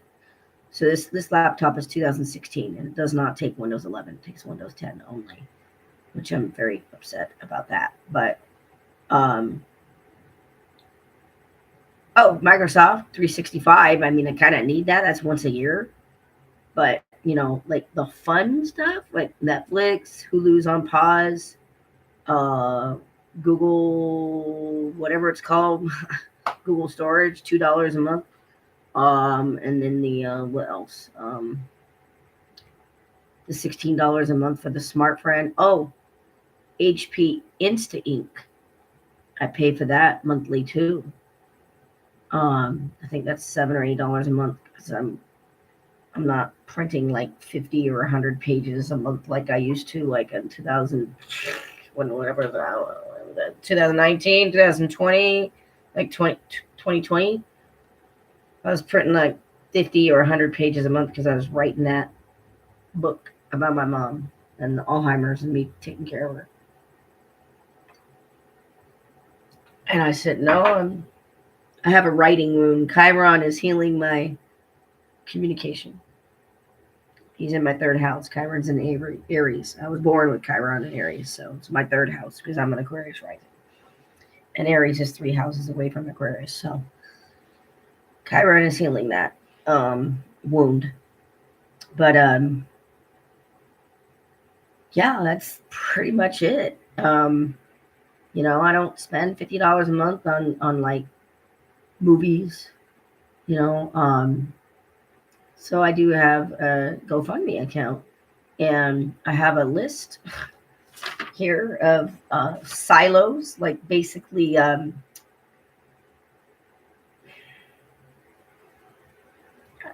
don't know what else to call them, but silos, departments or demographics. That's what they are. They're demographics. I have a list of demographics that I listed here because I started this in April of 2023, asking for help because I knew there was like extra stuff, like February is my AAA plan to get free tows, and it's 200 miles each. I think it's 3 or 4 tows a year, but it's 200 miles. It's the plus plan. So I don't know how I'm going to pay for that, but that's coming up like February 15th or something. I need to have that I need to pay my car insurance. Car insurance needs to be paid. That's AAA. Try to get that down. I called last week to try to get the February month down from 140, and they said we can't do that, but we could possibly help you for February. So the deductible went up to 1,000. I think the deductible was like $750, and the deductible went up to 1,000, and then my bill went down to $125. How many miles did I drive? Well, it's based on 2,120 miles in 3 months because they do a 90-day thing, and they estimate that if you drove 2,120 miles in 90 days, you'll probably drive 2,120 miles the next 90 days. I drove less than that. I can guarantee you this week, I only drove 60, 70 miles. That's it. So they told me when I called them last week, you drove about 2,120 miles or about 8,000 miles a year. So I'm paying $140 a month for driving 8,000 miles a year, like 700 miles a month.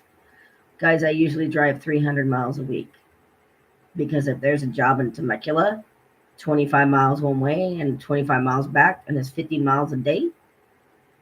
50 miles a day, guys, that's like $250 a week right there, just back and forth to work. I'll do it. And then church on Sunday is 50-mile round trip. 25 mile down to Temecula, 25 mile back. Go to another church. I ain't going to another church. That's Center for Spiritual Living, Temecula Valley. I ain't going to another church. I ain't going to no Christian church. I ain't going to no Baptist church. I ain't going to no, whatever. Praise God. Hallelujah. I ain't going to nothing like that. I've been going to there since 2018. It's my home. It's my home. When you find a home, you stay there. So that's why I got to move down there to Temecula Valley. I got to be closer to my home. So Menifee, Temecula, Marietta, I've got to move closer. But there's like 8 or 9 silos that you need to be in to get the help you need. And they're very specific demographics. And if you don't fit, you don't get the help you need. And this is just Riverside County. I think maybe San Bernardino County may be included in that. I'm not sure. A lot of times when you call Riverside County 201, it's with San Bernardino County. They're like together. They're like married. Oh, wow. I can feel this pain in my hands.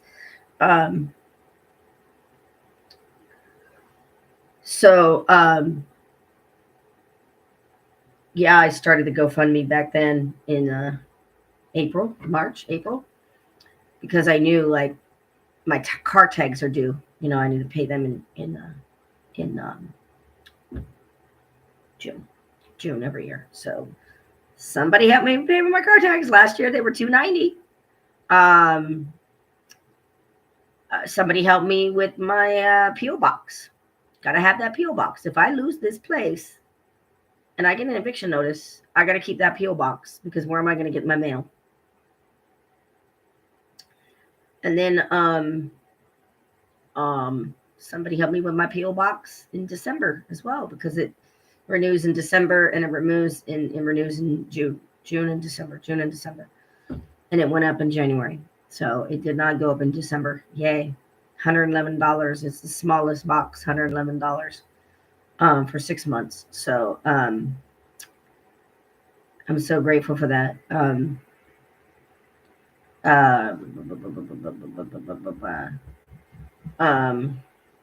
just trying to think of all the other, like, what I'm doing is like giving glory, giving praise, giving gratitude for the people that have helped me before I state the silos or the need or the demographics you need to fit into.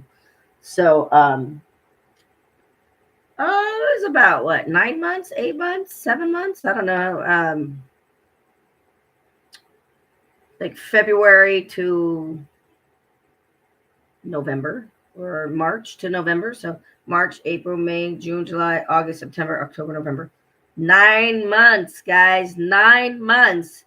I was given a total of like $900 or $850 or something like that. I had it like a piece of paper, and I was like literally counting my blessings. I was like, okay, I wrote down the date. Like, somebody gave me $50 in a GoFundMe. I, was able to transfer 48.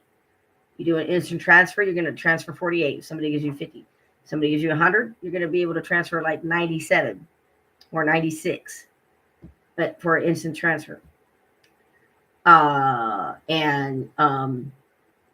remember like writing down, like, this person gave me $100 on this day, and then this person gave me $100 on this day, and then it was like cash from this person at church on this day, $50 from this person on this day. One lady at my church, she gave me $100 bill. She acted like it was nothing. That made a big difference in my life. A $100 bill made a big difference, and that was like, I'm gonna say that was like July or August. That made a big, huge difference in my life. When somebody does not have $100 to pay for an extra 1 year thing, like your car tags is once a year, and if you don't have it, you don't have it.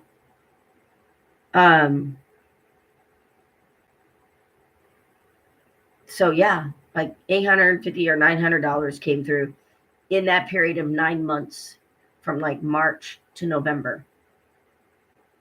Somebody donated $40 to me, or $50, I think, in the month of December.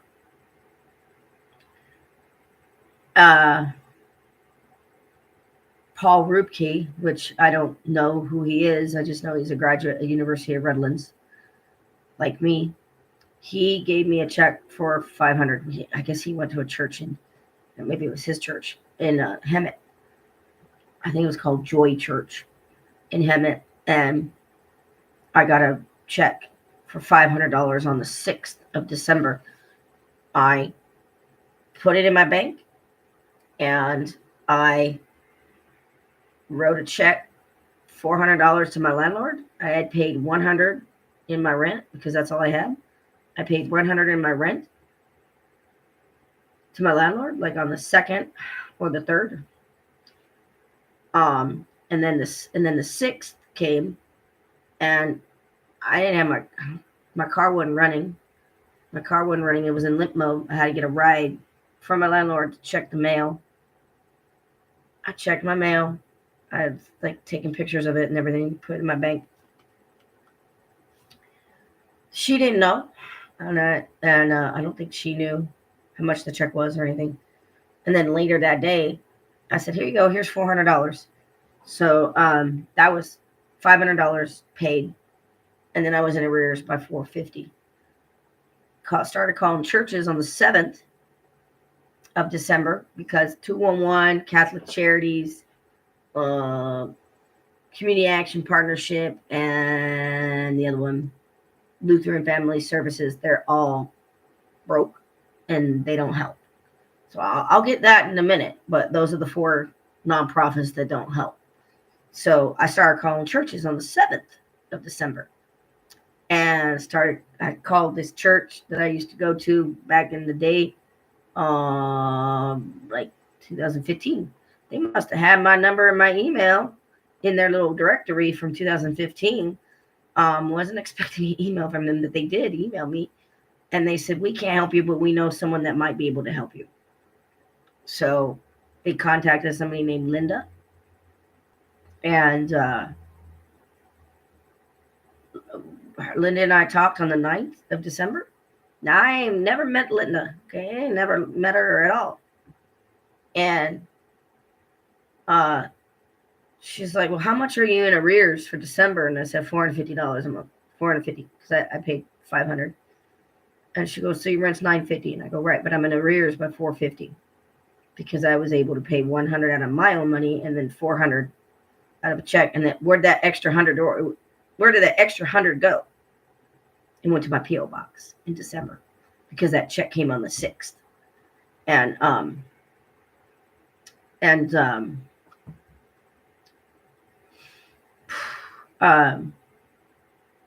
So of course, my landlord graciously took it. No eviction notice. My rent was late in October because my first check with this company that I worked for in October, my first check was like, I don't know, the 9th, the 10th.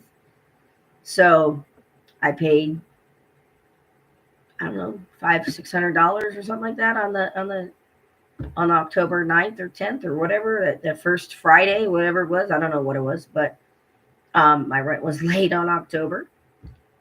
They didn't evict me then. And my rent was late in November, I think. Was it? But it was definitely late in December. But the landlord knew, because I told them I'm expecting a check to come in the mail. And they know I'm applying to like 140 jobs a month. They know that. Well, I think they know now. So I kept on telling them, I was like, "I don't know what you think I'm doing. I'm not sitting around eating bonbons all day. You know, I really don't know what you guys think of me, but you know, I know what I think of me, and I know what I'm doing, and that's all that matters. You know, you other people could think I'm sitting around eating bonbons all day and just stroking the stroke. You know, I know what I'm doing, and the way you apply for jobs is broken. AI is taking away jobs from people. AI is not allowing people to get through the gatekeeper, and the gatekeeper is AI. The gatekeeper is not people anymore. And man, it's not the same. Baby boomers do not know what it's like. They don't know. So, you know, long story short, this woman paid $1,450 because she paid for my January rent as well. And then I told her my car's not working. And she's like, why? And I go, well, it's in limp mode. And I can't get my car to a mechanic where I took it in April until 17th. And she goes, why? And I go, he's booked. He's all booked. I can't get it in until the 17th. And she's like, oh, wow, I could probably help you with that. And she said, I could help with the diagnostic fee. Okay. But turned out they put a battery in it. I don't know if they really diagnosed it. But it's been doing that all year long. January 24, it was in limp mode. It was going 20 miles an hour. I had the money back then. Okay, guys, I had the money back then because I was working. $600, fixed it. It went back into limp mode in the end of March, and had to take a bus to. My car was towed down there because I took it right back to the place where I took it in January when I worked down there at the Verizon. And took it right back and said, I don't think you guys fixed it because it's doing it again. They fixed something else, $800, and I had the money. I was like, okay, here's $500 cash, and then the $300 go on my credit card because I didn't have the 800. I had 500, and I was like, thank God I have the credit card. Thank God I had the $500 cash to be able to dish out for that. And that was in April. And of course, car was running fine after that, and got it back a couple days later. And same thing, December, lit mode. And I'm like, can't drive my car when it's going 20 miles an hour. It's like stuck in first gear. And that's why the mechanic told Linda, and then Linda told me it's probably a dual clutch sticking, and it has over 100,000 miles on it.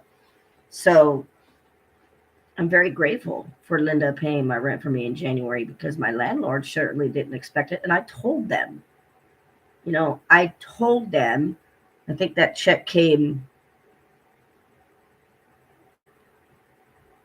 9, 10, 11, 12, 13.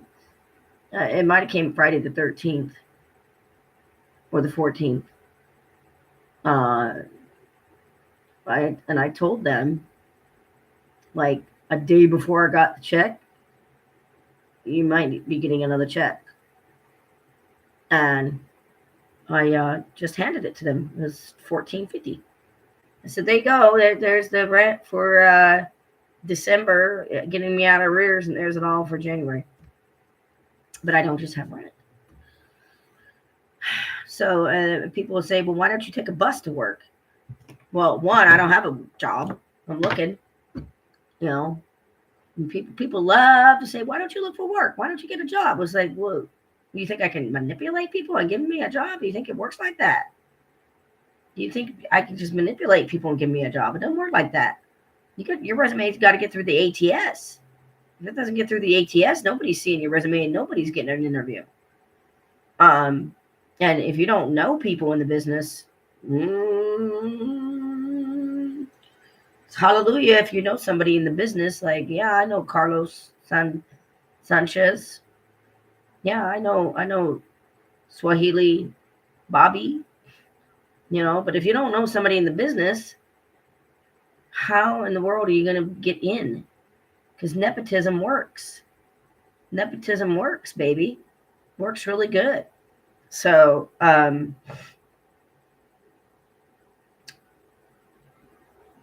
remember calling BioLife in Temecula, and I have my P.O. box on my driver's license. It's been on there since like 2018, since I moved here.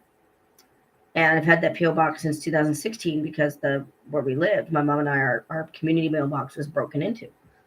And she was dying of Alzheimer's. And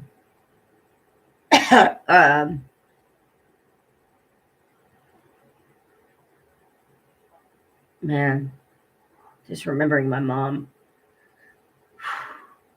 Wow.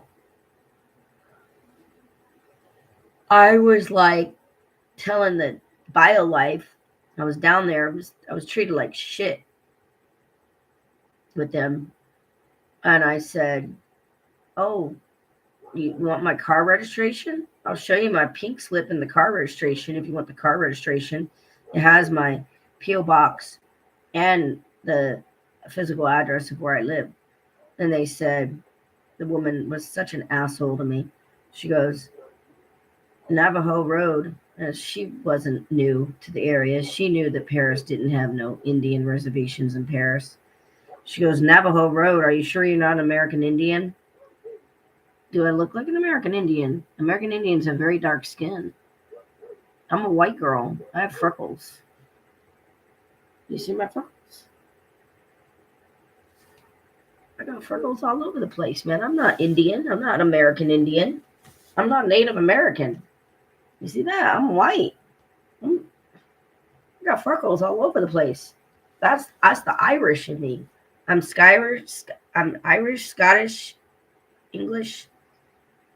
I'm not sure what else. I've never taken 23andMe. Don't know if I'm Welsh. Don't know any of that. Just Scottish, Irish, English. And I couldn't believe this woman was like, "Are you sure you're not American Indian?" I'm like, "Why? What does that have to do with anything?" Navajo Road. I'm like, "Yeah, so?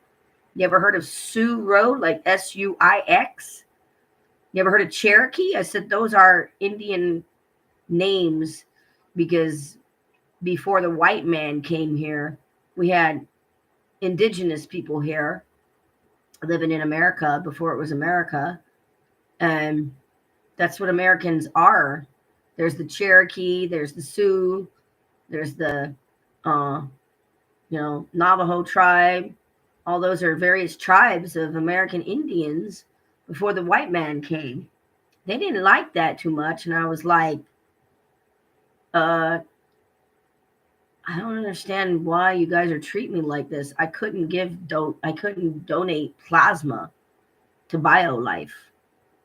I couldn't do it because I was told from an acquaintance of mine you could donate plasma and get up to $700 a month. And I was like, I can?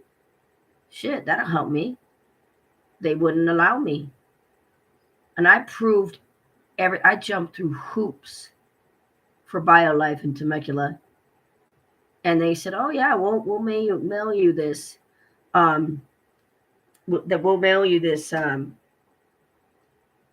postcard." I said, "Yeah, 849, and put the address in there." And they never did. They never mailed it to me or anything like that. And at the time, I probably could have mailed a PO. What do you call it? Not a letter. I probably could have mailed a postcard to myself to the Navajo Road. But it would have been rerouted to the P.O. box anyway. It would have been, rerouted and probably crossed out or something like that. I don't know. But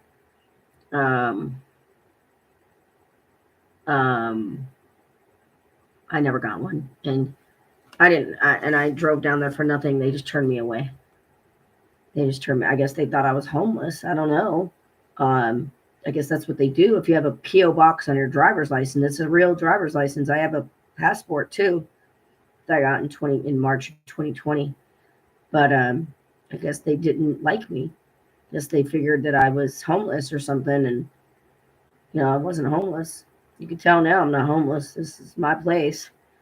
Somebody already paid my rent for me. But, I have an Excel spreadsheet of all the jobs I applied to.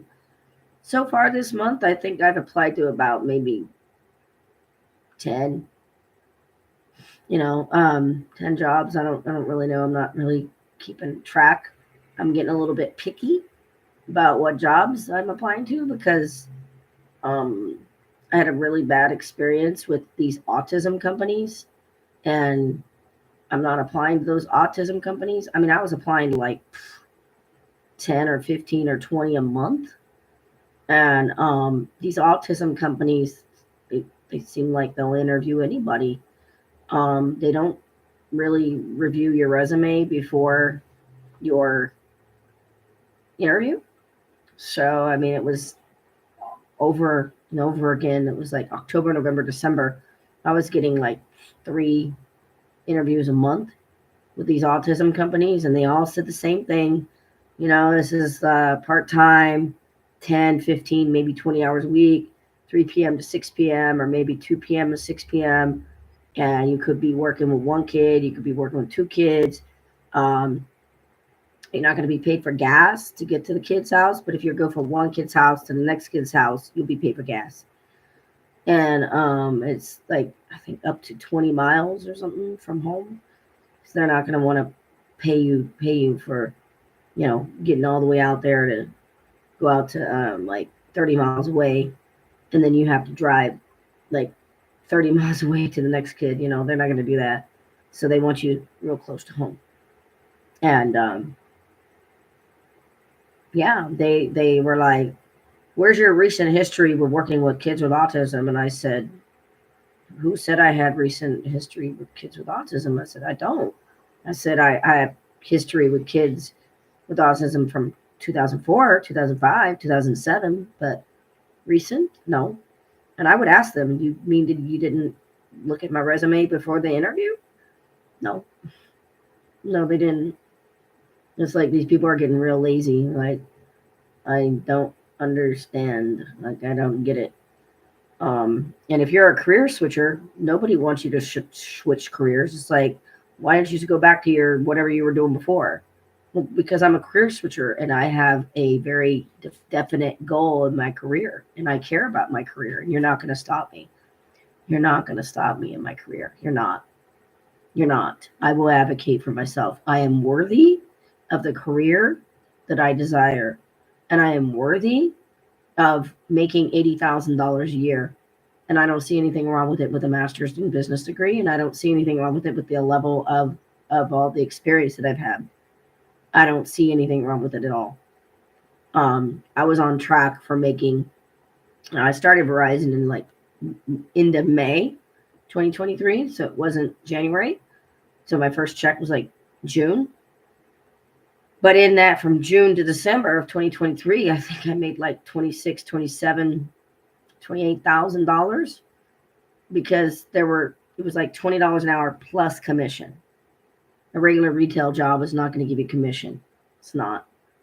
People thought I worked in retail, and I'm like, no, sorry, it was sales. And I wasn't one of those sharks, but 1 month I made about $5,000, or maybe $6,000 1 month. When I say, I'm talking about net, I'm talking about gross.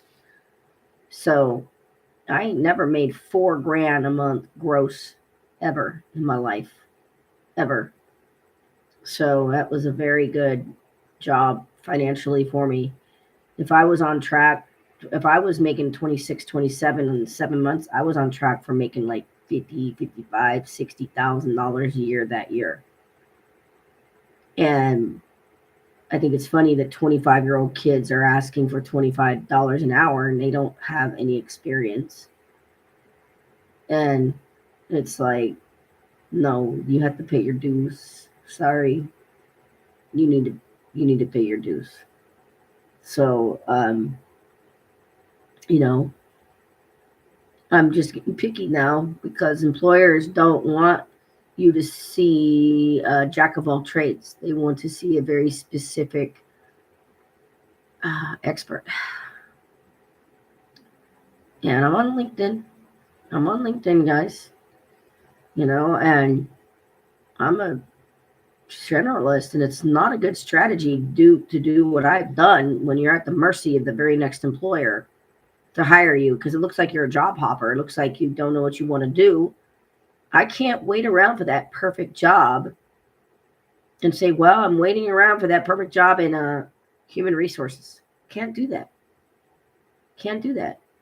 Unless it's like really a bad job that's going to hurt me, like heavy lifting, like Amazon. I'm not applying to that. Or like USPS, I applied to their job, their carrier position. They wanted me to lift 70 pounds. Well, no, I can't lift 70 pounds.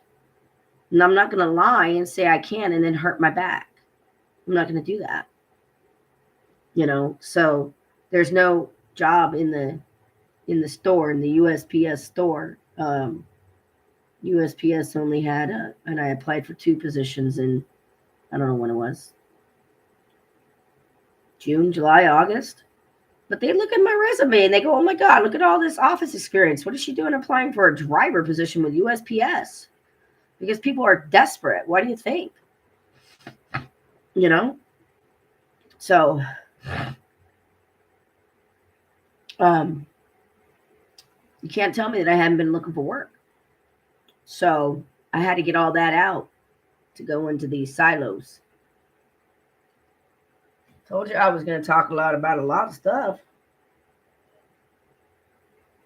I don't think I'm going to be allowed to post the GoFundMe on this. I don't think I'm going to be allowed to. But these are the silos that you need to be in.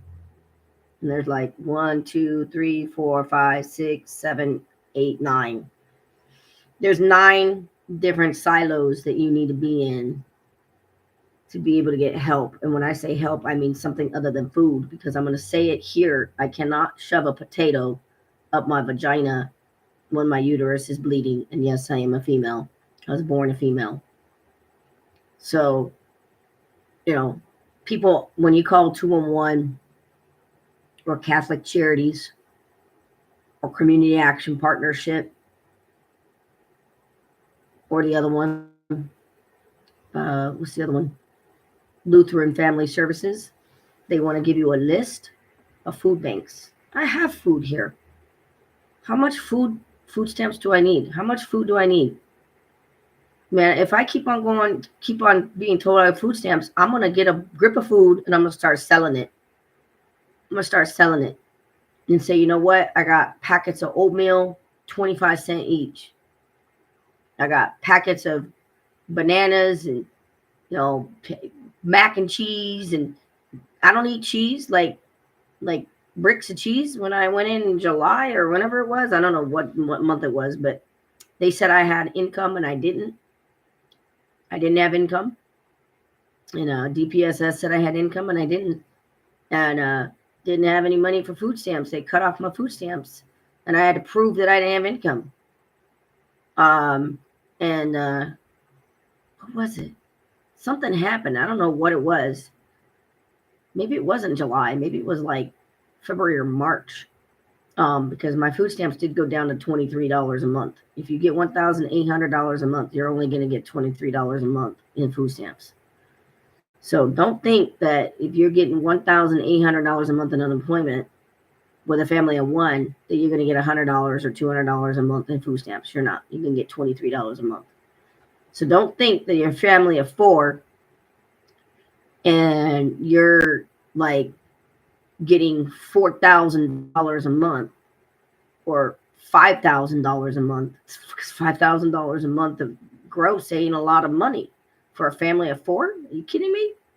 So don't think you have a family of 4 and you're making $5,000 a month. Don't you dare think you're gonna get like 400, 300. You might get 100. You might get $100 a month. They're gonna say, "Oh, you make too much." Well, what? Too much? It's like, come on, guys. How do you think it's funded? DPSS Riverside County is funded by the federal government. That's how it's funded. Who do you think makes our laws? These people work for us. So you better start writing your congressmen and your assemblymen and your county supervisor. What's his name? Jose Medina. His office got back to me yesterday. Don't know when they're going to call me back. I have no idea. But when I say help, I mean something other than food. I mean like cash. And I was already told from DPSS, I spoke to a supervisor. I applied for the wrong program and I didn't know. It was online. It was on Benefits Cal. Um, I applied for CalWorks and I didn't know it was CalWorks. And I was like, I told them, I said, I don't qualify for CalWorks. I don't have a kid. I don't have kids. I'm not pregnant. And the lady said, I'm going to cancel this appointment for you. It was on the 6th, I believe, 6th of January. And the guy called me and he was like, I'm from County of Riverside. And I'm like, well, I don't have no job interview with you guys. I don't know why the County of Riverside's calling me. And he was like, can you just identify yourself, please? And I can tell you who I am. And I'm like, no. And he was asking me all this personal information. What's your social security number? What's your name? Date of birth? And I'm like, you want me to dive into my personal information and I don't even know who you are. And you're telling me County of Riverside. I said, I do not have a job interview with the County of Riverside. And anybody can tell me that they're from the County of Riverside. He said something. I don't know what it was, but he said something and it triggered me because I worked there before. I worked at the Department of Public Social Services in Lake Elsinore. And he said something and it triggered me. And I said, oh my God, I know who you are. I said, all right, you work for CalWorks. I said, I don't know why you're calling me. This interview is supposed to be canceled. And I gave him my name, gave him my social and all that and everything. And he was getting exasperated. He was like, can you just answer my questions? What's your name? It was getting very exasperated, very, very. And I said, well, this was canceled. I was there and the lady canceled this appointment. And he's like, well, I have to do my job because you applied. And I'm like, well, I ain't got no kids. And I ain't, there ain't no kids here. It ain't my kids. Ain't nobody kids. No kids here. And I ain't pregnant. So, when somebody says they applied for something by mistake, you should believe him. He's like, I can't do that. I still got to ask these questions. I'm like, oh my God. So he told me, oh, you got an appointment with so-and-so, blah, blah, blah, blah, blah, for general assistance. So, but I was already told from a supervisor, you want to apply for that? You have to be a mom. And I guess the money is supposed to go to rent. So I'm like, okay, $180 is supposed to go to my rent. My rent's $950. So I'm like calling all these churches and everything for help with gasoline. My credit card, my one credit card had never been late on it in 7 years. 7 years, guys, never been late on that credit card at all because I've always had a job. And I've always been able to turn around and I call it turn and burn. Top Gun. I feel the need for speed. I've always been able to turn and burn. If I take a contract job, like the Riverside County Register of Voters, that is a temporary job. Register of Voters is a temporary job. U.S. Census. I worked for the U.S. Census, counting the people. It was called non-follow-up, non-response follow-up. That's what it was called. So if they did not respond to the little cards, we had to go follow up on those non-response follow-up. It's specific address to specific address. You had to have a card go to whatever address was on your thing. It was not door to door. And that was in 2020, and that was temporary. And they were going to start it in March, but because of the lockdowns, they didn't start it until like July or August. And then there was another temporary job with the County of San Bernardino Register of Voters. So it was like 2018 Register of Voters, Riverside County, 2019 Register of Voters, that was Register of Voters in 2019. And then there was a 2020. I didn't do Riverside County. I did San Bernardino County. They're all contract jobs, guys. Why am I taking contract jobs? Because I need the money. I'm not waiting for that perfect job. Oh, wow, it's in project management. I've always wanted to work in project management. Oh, wow, I'm just going to rest on my laurels and just apply for project management. No, man, I need a job. I have responsibility to myself. I have responsibility. Nobody else may care about me, but I care about me, and I care about my career. And these people are saying, well, you were a canvasser before. Why don't you do it again? Because that's not my career goal. I know my career goal, and I'm worth it. I am worth my career goal. And I don't care if you don't think that I'm not worth it. I'm worth it. So these are the silos that you have to be in, be able to get help. Because when you call to count 211, they're going to want to do an assessment on you. And they're going to spend time asking you these questions. And if you fall in these 6 categories, you might be able to get cash aid. I don't know. You might be able to get cash aid. You might be able to get something different. But I'm talking about anything other than food stamps. Now, I don't have utilities. I don't have utilities, guys. It's just rent and all the other bills. And those 3 big bills, besides the rent, the 3 big bills is the credit card, the car insurance, and the phone bill. All the other bills are little tiny monthly bills, $20, $30, $16, $10, $8. Or they're like once a year. Like AAA is like, I think $120 a year in February. The car tags were $290 in July. They're probably going to be $250, $240 this year in July.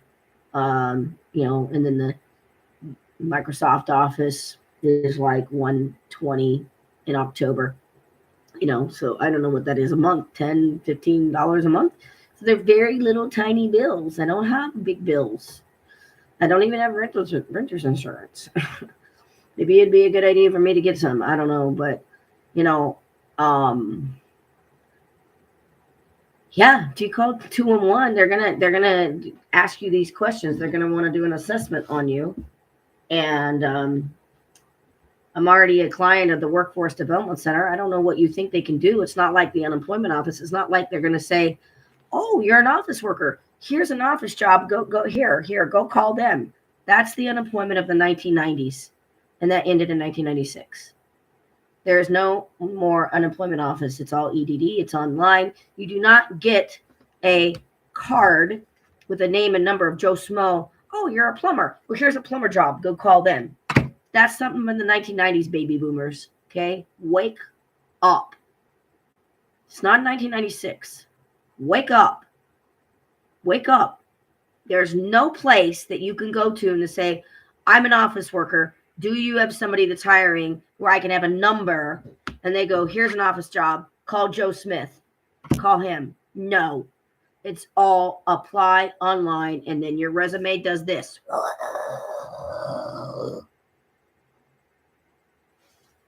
Where'd your resume go?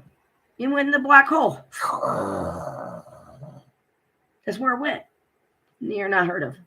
And I've done this before. I've called the companies back, and I'd say, I applied for this job and your company on your website, and I applied about 4 days ago, and I'm calling to follow up. And they'd go, "Oh, yeah, we call you. You don't call us." And I go, "Well, you guys aren't calling me, and I have every right to call you to follow up. I have every right to call you to follow up. Nobody's going to care about my career more than me, and this is my life. It's not your life. It's my life. And there's nobody else going to fight for me but me. There's nobody else that's going to fight for me but me. So don't tell me I need to crawl back into my shell and go back to that canvassing job." People say, "What'd you do before?" "Canvassing." I'm not a canvasser. I'm an office worker. I'm an office worker. I am going to get the job that I want. I'm going to get the career that I want.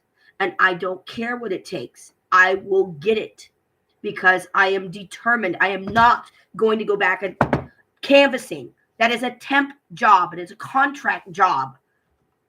I'm sorry. I'm just not going to do it. And these people that are just doing their job at 211, they don't know anything about me or you. They're just asking to see if you fit in these slots. They just want to know, do you fit in the silos? And I don't know what people think 211 is. All it is a yellow pages. And if you are a Gen X or a baby boomer, you're going to know what the yellow pages is. If you're a Gen Y or a millennial, or lower, you might not know. You might not know what a yellow pages is, because the last time I seen any yellow pages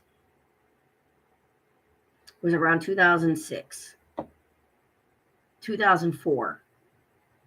That's been that long since I've seen a book of the yellow pages. And 211 is just a book. It's an online call. You can Google it. It's not all that great. It's not all that great at all. I'd rather call and have them look it up. But it's the yellow pages of nonprofits for you to see where you can get the help you need. But 211 does not do this. Oh, you need diapers?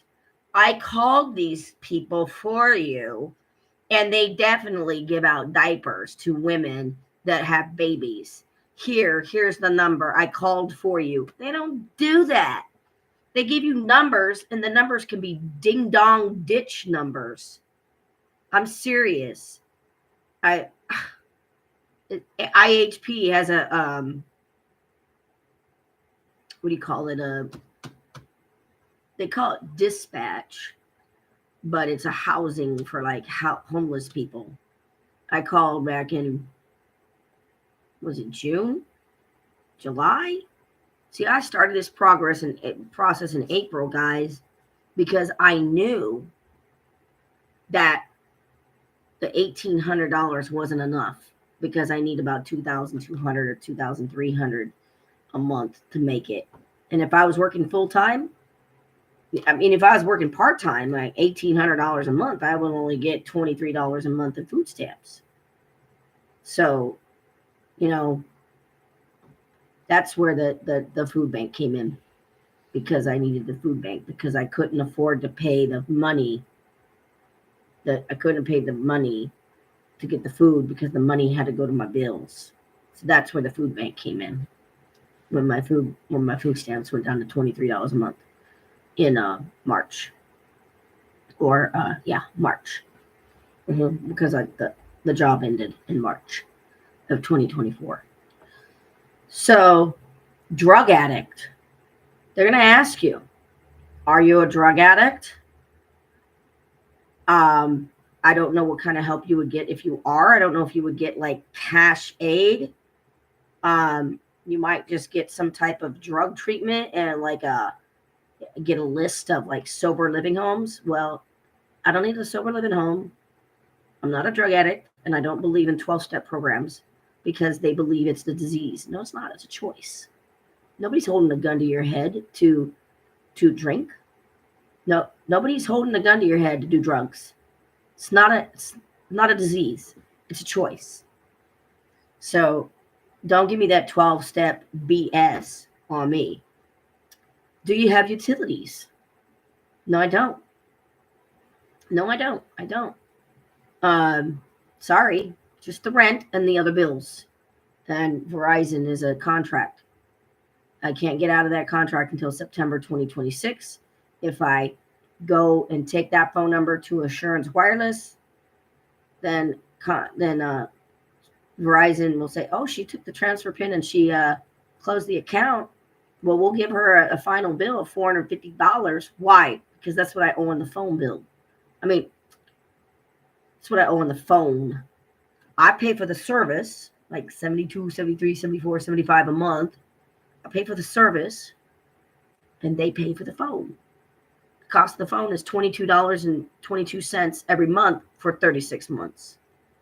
As long as I keep Verizon, they will pay for the phone. They won't pay it all up front. They'll pay $22.22 a month. And then I pay the $72, $73, $74, $75, whatever it is, a month. So no, I don't have utilities. Are you a parent? Are you a single mom? Are you a mom? No. This is a pro-natal nation. I wish I knew the name of the lady. She's very well known. And I don't have my... I'm going to find out her name. I'm going to find out her name.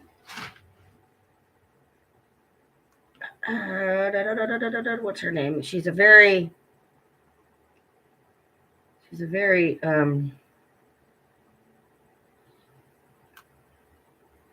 woman that advocates for single, childless, child-free women.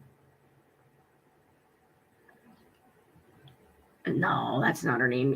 No. Zoe Noble and Jody Day are women who advocate for child-free women. Jody, Noble is a photographer and founder of the We Are Child-Free movement. Yes. Day is an author, TEDx speaker, and founder of Gateway Women. Gateway Women, okay. Her name's Jody Day. She's on TEDx. I found her probably in this process of calling 211, finding out that I'm being discriminated against because I'm a child-free woman, childless, child-free. Didn't even know like there was a thing, child-free, like what? So yeah, this woman is like, she preaches all over the nation like we don't get the help we need because we don't have kids. And this country like expects women to be popping out babies out of their vagina. This country expects it. Ann Robershaw is a founder of Delightfully Free, where she provides support for child-free women, whether by choice or circumstances, as the dare to dream to create lives that honor the authentic needs of desires. See, I don't see anything wrong with women having a career. I'm gonna call these people. That's what I'm gonna do. I'm gonna call these people and say, hey, I need help because I'm not getting help from 211, Catholic Charities, Community Action Partnership, or the other one, the Lutheran Family Services. The word child-free was first recorded in 1901 and entered a common usage among feminists in the 1970s. I did not know that.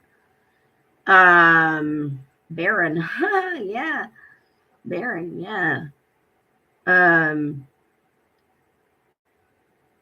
The study found that unmarried, childless women were the happiest population of all.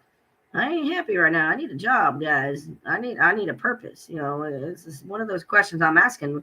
Are you my purpose? Are you my purpose? Are you my purpose? I love to have a job, baby. I love to be working like I was at Greystone Public Affairs. I mean, that was like, whoo, I was working harder than a dog, man. Wow. But, you know, it's not a life calling, right? It's not a life calling. So, yeah, I need to be working, guys. I need to be working. So I'm going to like email or something and let these people know, hey, I need some help. You know, just $400 or $500 a month just to be able to pay those big, the car insurance, the phone bill, and the car insurance, the phone bill, and the other one, the credit card. I ain't never been late on that. Now you give me a job, I won't need to ask for no help, baby. You hire me. You know, how many jobs do I need to apply to in a month to be able to get an interview?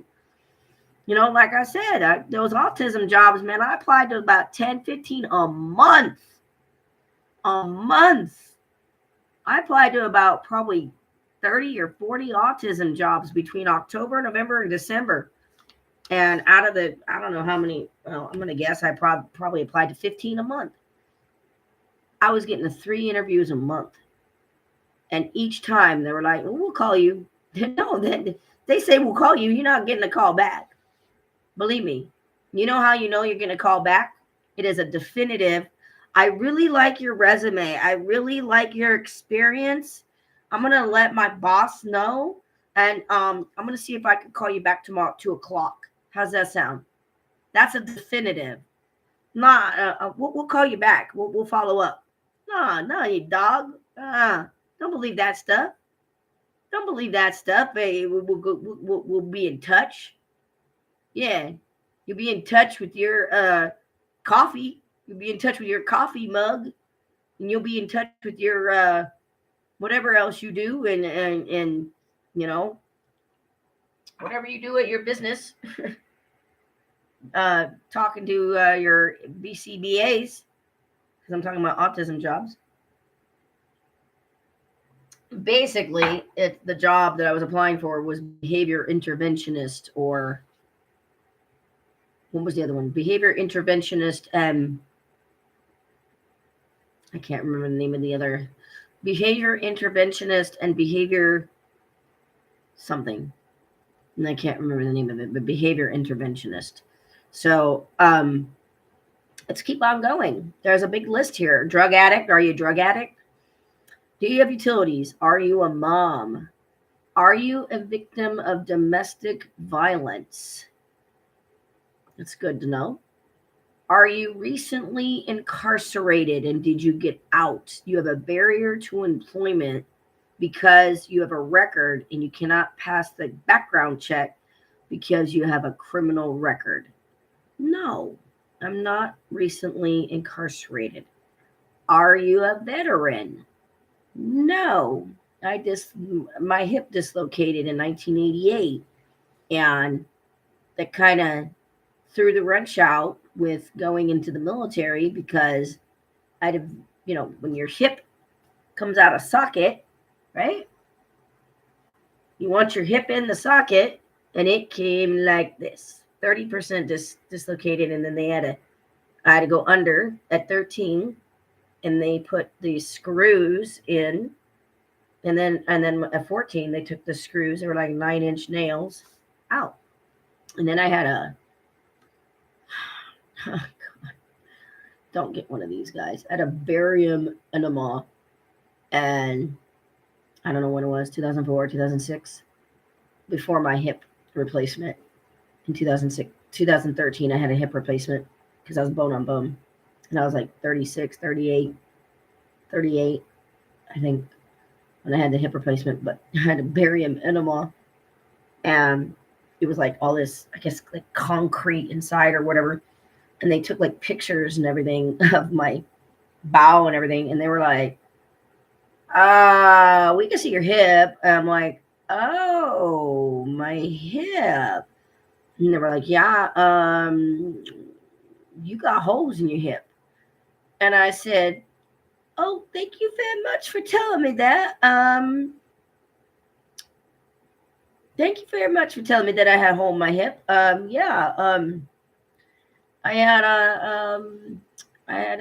My hip was dislocated in 1988 when I was 13. So those are the holes to the screws that were pulled out. And I think I actually asked them to see the x-ray or whatever. I don't know if it was an x-ray or what. I said, can I see? Boy, they were holes in my bone. And that was disgusting. I mean, I was like ready to faint.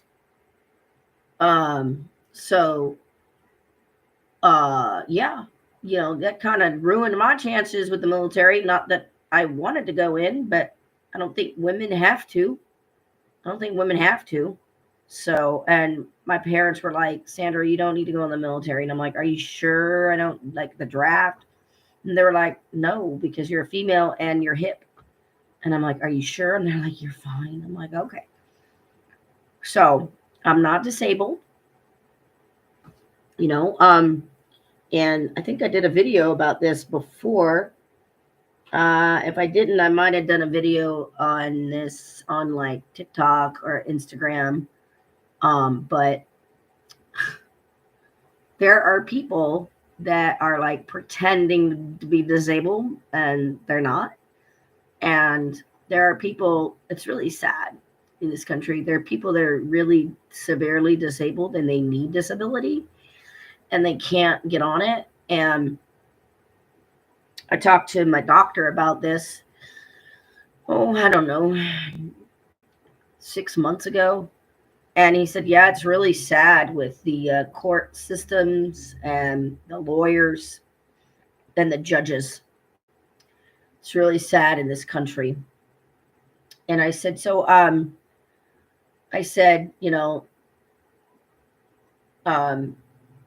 there's people that are like pretending to be disabled or whatever. They make it worse than it is. And then there's people that really need disability and they got to go to work and they can't work full time and they need disability. He's like, oh yeah, it's really bad. And he said there's people that are like, they have to prove like over a course of like 10 or 15 years, they have to like go to work, they have to try to hold down a full-time job, and they have to have it documented, like if they get fired, like they have documented like whatever, couldn't keep up with the pace of the work, or something like that. Like maybe if you were, I don't know, had cerebral palsy or something, or some other, I don't know a lot of, I'm just trying to pick some type of disability out of my head. And if you're like not fast enough, like on a very fast paced job, um, and you're not walking fast enough, you're not working fast enough, they could let you go. It actually happened to somebody that I knew. And they weren't working fast enough. And this doctor of mine said, "Oh yeah, there's these like judges, and they'll look at the notes, and I guess there's attorneys too, but the judges will just look at the evidence and just say denied, like you have." And I go, "Wait a minute, don't you have doctor's notes and then proving that this person is disabled?" And he's like, "Oh yeah." It's like the doctor was like, "Oh yeah, us doctors have to submit all this proof that the person is really disabled, and we have to prove that they are trying to work full time, and you have to prove that they're like doing all this stuff and going in and working as much as they can. Maybe they could work 20 hours a week, but they can't work 40. Or maybe they could work 6 hour days but not 8 hour days, and maybe they can work 4 hour days but not 8 hour days. So yeah. And the judge will just like deny it. And the judge doesn't know anything about these things. They don't know anything about these diseases or anything. They just deny the claim. And then these people have to keep on like trying to work full time, and some people get approved and some people don't. And he's like, it's brutal, it's horrible how many people are not getting approved for disability. So, but I'm not, I'm not disabled. I just need a job. How many jobs do I need to apply to online when my resume goes to and then you're not heard from? Okay, the next one is Hispanic and illegal immigrant. And yes, I was asked, like, they were like, "Are you Hispanic? Are you an illegal immigrant?" I'm like, "No, I'm Caucasian." And the last one is 55 plus. So again, all of them 55 plus, Hispanic, illegal immigrant, disabled. Are you a vet, incarcerated, or do you have like a record where you have a barrier to employment because you don't pass the background check? Domestic violence victim. Are you a mom? Do you have kids? Do you have utilities? And are you a drug addict? I'm not any of those, guys. I'm not any of those. And I have a feeling that there's people that are around that think of white, like white. I don't know why my internet's doing that. It's really slow. White privilege. I think there's a lot of people around me that don't really know me. You don't know my upbringing. You don't know where I was brought up at. I was in a trailer park. Very humble beginnings. You know, so I don't think a lot of people know a lot of stuff about me. And I know that if I was bilingual, I'd probably be able to get an office job really quickly because I've been asked before, "Are you bilingual?" And I'm like, "Well, no." And they're like, "Well, we can't hire you." I'm like, "Why?" No, I don't get that. The people that came over in the 1920s and the 1930s, and they were from Spain and Italy, they learned English. They learned English. Yes, they came over here to work, but they learned English. So I just don't understand that. So I don't know what people think the Workforce Development Center can do because I am a client of the Workforce Development Center. What do you think they can do? Other than say, here's a job on LinkedIn, or here's a job on Career Builder, or here's a job on blah, blah, blah website, governmentjobs.com, or HR, Riverside County HR website. And they give me a link and they say, go ahead and apply there. Okay. Or on EdJoin. EdJoin. That's another one. But what do you think they can do? If your resume goes to the black hole of nothingness and you don't know anybody in the business, you don't know anybody that's working there, then, I don't know what to tell you. Make up a name. Like it says, were you referred by anybody to work here? Or were you referred by anybody to apply here? Like make up a name. Is that what you need to do? Make up a name and put it in there? And say, just put Bob Smith. And maybe it'll be a hit. There's a lot of Smiths out there. Or Rubio Perez. Maybe there's a Perez. And they can say, oh, yeah, we have a Perez, but it's not Rubio. Well, you got half a hit. I mean, it's like you need nepotism on your side. You need it. You need to be able to get in. How do you get a job if you don't know anybody in the company? I don't know. I really don't know. I really don't know.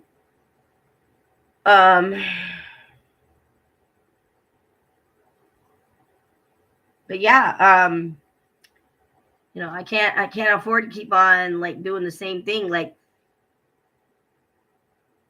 just taking the first job that comes my way, because then it looks like I don't have any definitive career goals. I'm just hopping all over the place. If it's a temp job, like at a staffing agency, or a contract job, like Greystone Public Affairs was a contract job. It was only in the month of October. And it looks like I have no career aim. No, it's because I need a job and I need to pay my rent. And I'm tired of this. I want my purpose.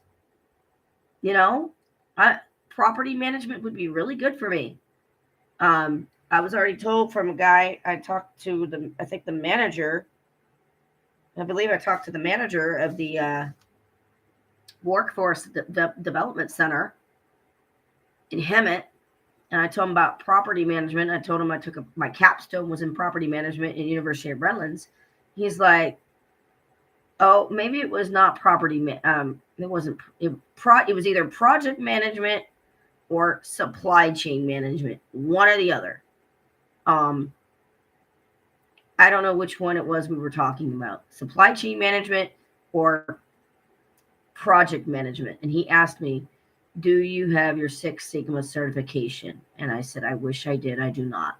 And he said, you're not, I think it was supply chain management. He goes, you're not going to work in supply chain management unless you have your Six Sigma certification. And he goes, what about lean manufacturing? Do you have that? And I said, I do not. I learned about them when I was at University of Redlands, but I was on a student loan. And I don't think you can get those certifications for free. Meaning, like, I don't think you can get a student loan for certifications. Oh, and I think the other silo thing you could fit, are you a student? I think another one is, are you a student? I believe so, but I'm not sure. Don't quote me. So, and if you are a student, you're not going to be able to get unemployment. Just to let you know. There's a special program that you can go on, but I don't know how to get on it, do that. So, but yeah, there's a lot of stigma about women and their periods, because I've called 211 to get a hygiene pack, with pads and tampons and toilet paper. People say, well, why don't you spend the money in your bank account? It's got to stay in there, guys. The money has to stay in there. I can't take it out because that car insurance needs to come out today. And then on the 20th, it's the phone bill. And then on the 7th of January, guess what? It's the credit card. And that's it. That's it. You know, I can't afford to take $50 out or 10. I need to keep the money in there. And people are callous. People are callous. They're like, oh, you don't know kids? Fuck you then.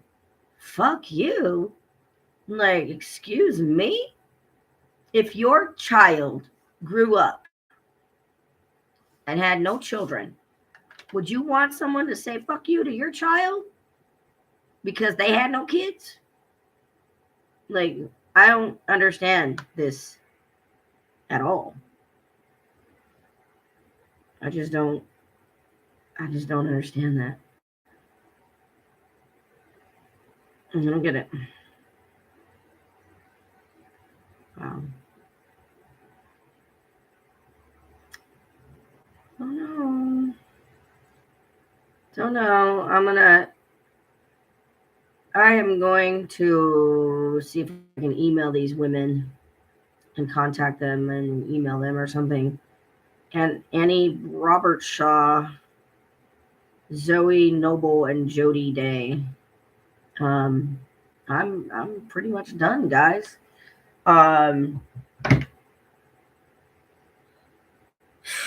There's a lot.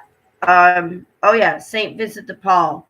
They said they can support me with a $25 gas card for like 2 or 3 months. So I got that. I got a $25 gas card every month for like 2 or 3 months. So I guess like I don't know, maybe until March or February.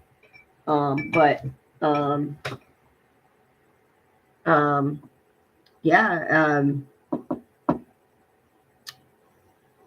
I've been, like I said, some people from my church had reached out to me over the summer for those, I don't know how many months. March, April, May, June, July, August, September, October, November, 2024. It was about $900, thereabouts. And that makes a big difference. It's like $100 a month right there. So 3 hours, Jesus. I didn't know it was going to take that. It's going to take that long, but I did say there was a lot to talk about, and I covered the fires, I covered the talking to the trees, the walk, I covered the silos that you need to be in to be able to get help, other than food stamps. Yeah, I covered the homelessness. It's not always mental illness or drug addiction. It's the rent. It's too high. The homelessness, the problem with a lack of housing, lack of low income housing, and NIMBYism. Nobody wants anybody like that in their backyard. The walk, the trees, the unemployment, and the GoFundMe account that I have, and it's not posted because I don't think I could post it. I don't want to get in trouble or anything like that. And my rent, and calling 211 50,000 times and just being told there's no help, and just being thrown food. Like, we can give you a food bank. Well, I would love to show you how to put a potato up my vagina, but it wouldn't be pretty at all. It wouldn't be pretty at all, guys. So, there is a clinic in Riverside. I guess you have to call on Wednesday morning. They didn't tell me that you have to call on Wednesday, and you have to go down there. And I was like, well, I don't have gas money to get down there. So I was in a special training seminar last Wednesday on the 8th. So, I wasn't going to miss that training seminar. It was free. I just had to get down there, and I had the gas. Thank God for that particular day. But, I'm driving about 50 miles a week, or maybe 100 miles a week, down from about 300 miles a week. So, I know there was about 3 or 4 people that popped in throughout, but, I don't have a lot of fanfare. I don't use AI or anything like that in my cameras. This is really me. Yes, I got makeup on. I had lipstick on. It's off now, but this is really me. Um, I don't use AI or anything, and one of these days I'll have to learn how to upload a video and use AI. And uh, it'd be really nice to have $500 to get a brand new laptop. I'll tell you that. It'd be really super nice. I mean, like one of those ring lights. I have a light over there that's like making me look all blue and stuff. I mean, I wonder if that color has something to do with this old laptop of 2016. I don't have $500 laying around to get a new laptop. And I have to learn Canva. So I was told Canva's kind of easy. Okay. But that's it, guys. Yeah, I started with the tarot cards. If you like my video, subscribe, like the video. I did have a following back in like 2008 to 2013. It was atheists. I'm sorry, I'm not an atheist anymore, but I'm not a Christian either, guys. I don't subscribe to the Sky Daddy. Oh God, gimme, gimme, gimme. Watch some of my meditation videos from 2016 or 2018, 2019. I have some meditation videos on here that I did back then in 2018. And I think they're still on here. I don't think I took them down. I don't think I did. So, yeah, it's a long video, but I did put it out there in the morning. I said, I think I need to be live, and just know that you tell people to call 211. Don't think it's a godsend, because it's not. It is a phone book.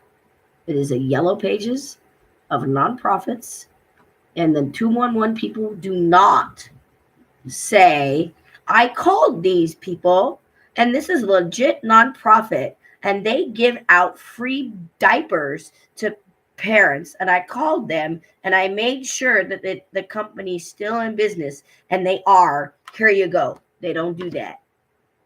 They can give you numbers that do not work. 211 doesn't care. They're understaffed. They don't care. They don't care. They just give you numbers, and IHP is worse. Their whatever line it's called. It's called dispatch. That's what they call it. It's not like for a homeless, but they call it dispatch. And they gave me 5 numbers back in June or July. They gave me 5 numbers. One was for Victorville. Another one was for like, I don't know, way far away, like Palm Springs. And I'm like, Victorville? I don't live in Victorville. And I had to call them back. I said, why are you giving me numbers that have nothing to do with what I need? They gave me a number dispatch for IHP, which is their homeless thing. They gave me a number for people that want to be foster parents. And I was like, I called and she was like, oh, this is a foster parent agency, and we help people become foster parents and match them up with foster kids. And I'm like, oh my God. And she's like, what are you calling for? And I'm like, well, I'm looking for some type of financial help and can't find a job. And I'm applying about 130 jobs a month and just looking for a little bit of financial help. And at the time I was getting $1,800 a month, but, asking for $200 or $300 more a month, or asking for a job to go from $1,800 a month to $2,500 a month isn't that much to ask for. But asking for when you have nothing and no income, and I didn't say this, I have no family, guys. I have no brothers, no sisters, no kids. I got no family at all.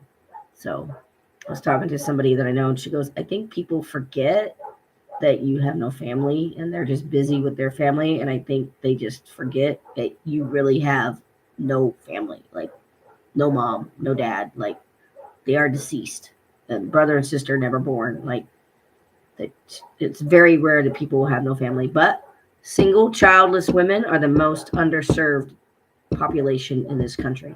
Single childless women are the most underserved population in this country.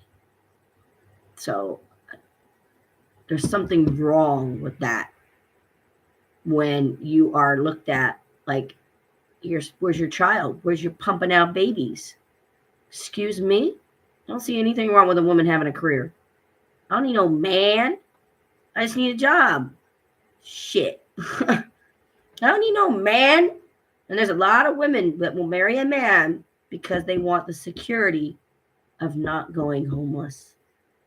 Yeah, they might want children too. And that's all fine and dandy.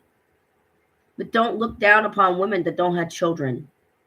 Don't judge me and say, oh, you deserve to go homeless because you don't have children. How dare you say that? How dare you think it? And don't judge me because you think I'm sitting around eating bonbons all day either. I'm not. I know how many jobs I'm applying to. You know, I don't have to go up on Capitol Hill and say, look at all the jobs I applied to, see? And put it on a big screen TV and say, see, look. I don't need to do that. Okay, I'm done with my soapbox, guys. I covered everything there. Everything. I'm very grateful for that Linda paying my rent for me in January and getting me out of arrears in December. But now it's time to turn and burn and find a job or manifest about $2,200 in about a week. And manifest about, I don't know, $200-300 in about 2-3 days. So I'm done. And hopefully we will all heal because there's a lot of people hurting and nobody trusts anybody. And I hope we are getting toward class consciousness. We need that. We need that class consciousness. It's not about Republican or Democrat. It's about the ultra rich taking control, and it doesn't matter who it is. Biden, Harris, doesn't matter who it is, okay? Don't matter. There are ultra rich on independents, on the Republican side, on the Democratic side. They're ultra rich, and they work hand in hand with the government. And who gets squeezed out? The middleman, the working poor, and the middle class. And now it's like you got to earn 200, 300,000 a year to be middle class. Like if you're earning like $80,000 a year, you're not even middle class anymore. $50,000 not middle class anymore. You know, so sorry, baby boomers, but I had to just call y'all out because you don't know what it's like to apply to jobs now with the applicant trashing system. You do not know. Maybe you need to go talk to your grandkids or your children that are in their 40s, okay, or your children that are just in their 50s. There's ageism is real. You know, you can't even put your degree date on your resume or application. You do not put your degree year because they're going to find out how old you are. And they're going to be like, oh, she's 50. Oh, she's 40. Oh, I didn't know that 40 was dead, man. I can run circles around people that are 25. You know, so, and there's a reason why Gen Z don't want to work. It's because they don't want to work for slave wages. That's why. I will work for slave wages because I need it. I need it. But them, the 25-year-olds, they're not going to put up with slave wages, working 80 hours or 60 hours a week for doing all that stuff. They're just not going to do it, guys. They're just not. That's the difference between me and them. I will take a job as long as it's not like really, really, really dangerous for me. You know, I mean, if I can walk 6 hours a day, yeah, I can do it again, guys. So I'm done. Have a good night. And I don't know when I will be live again.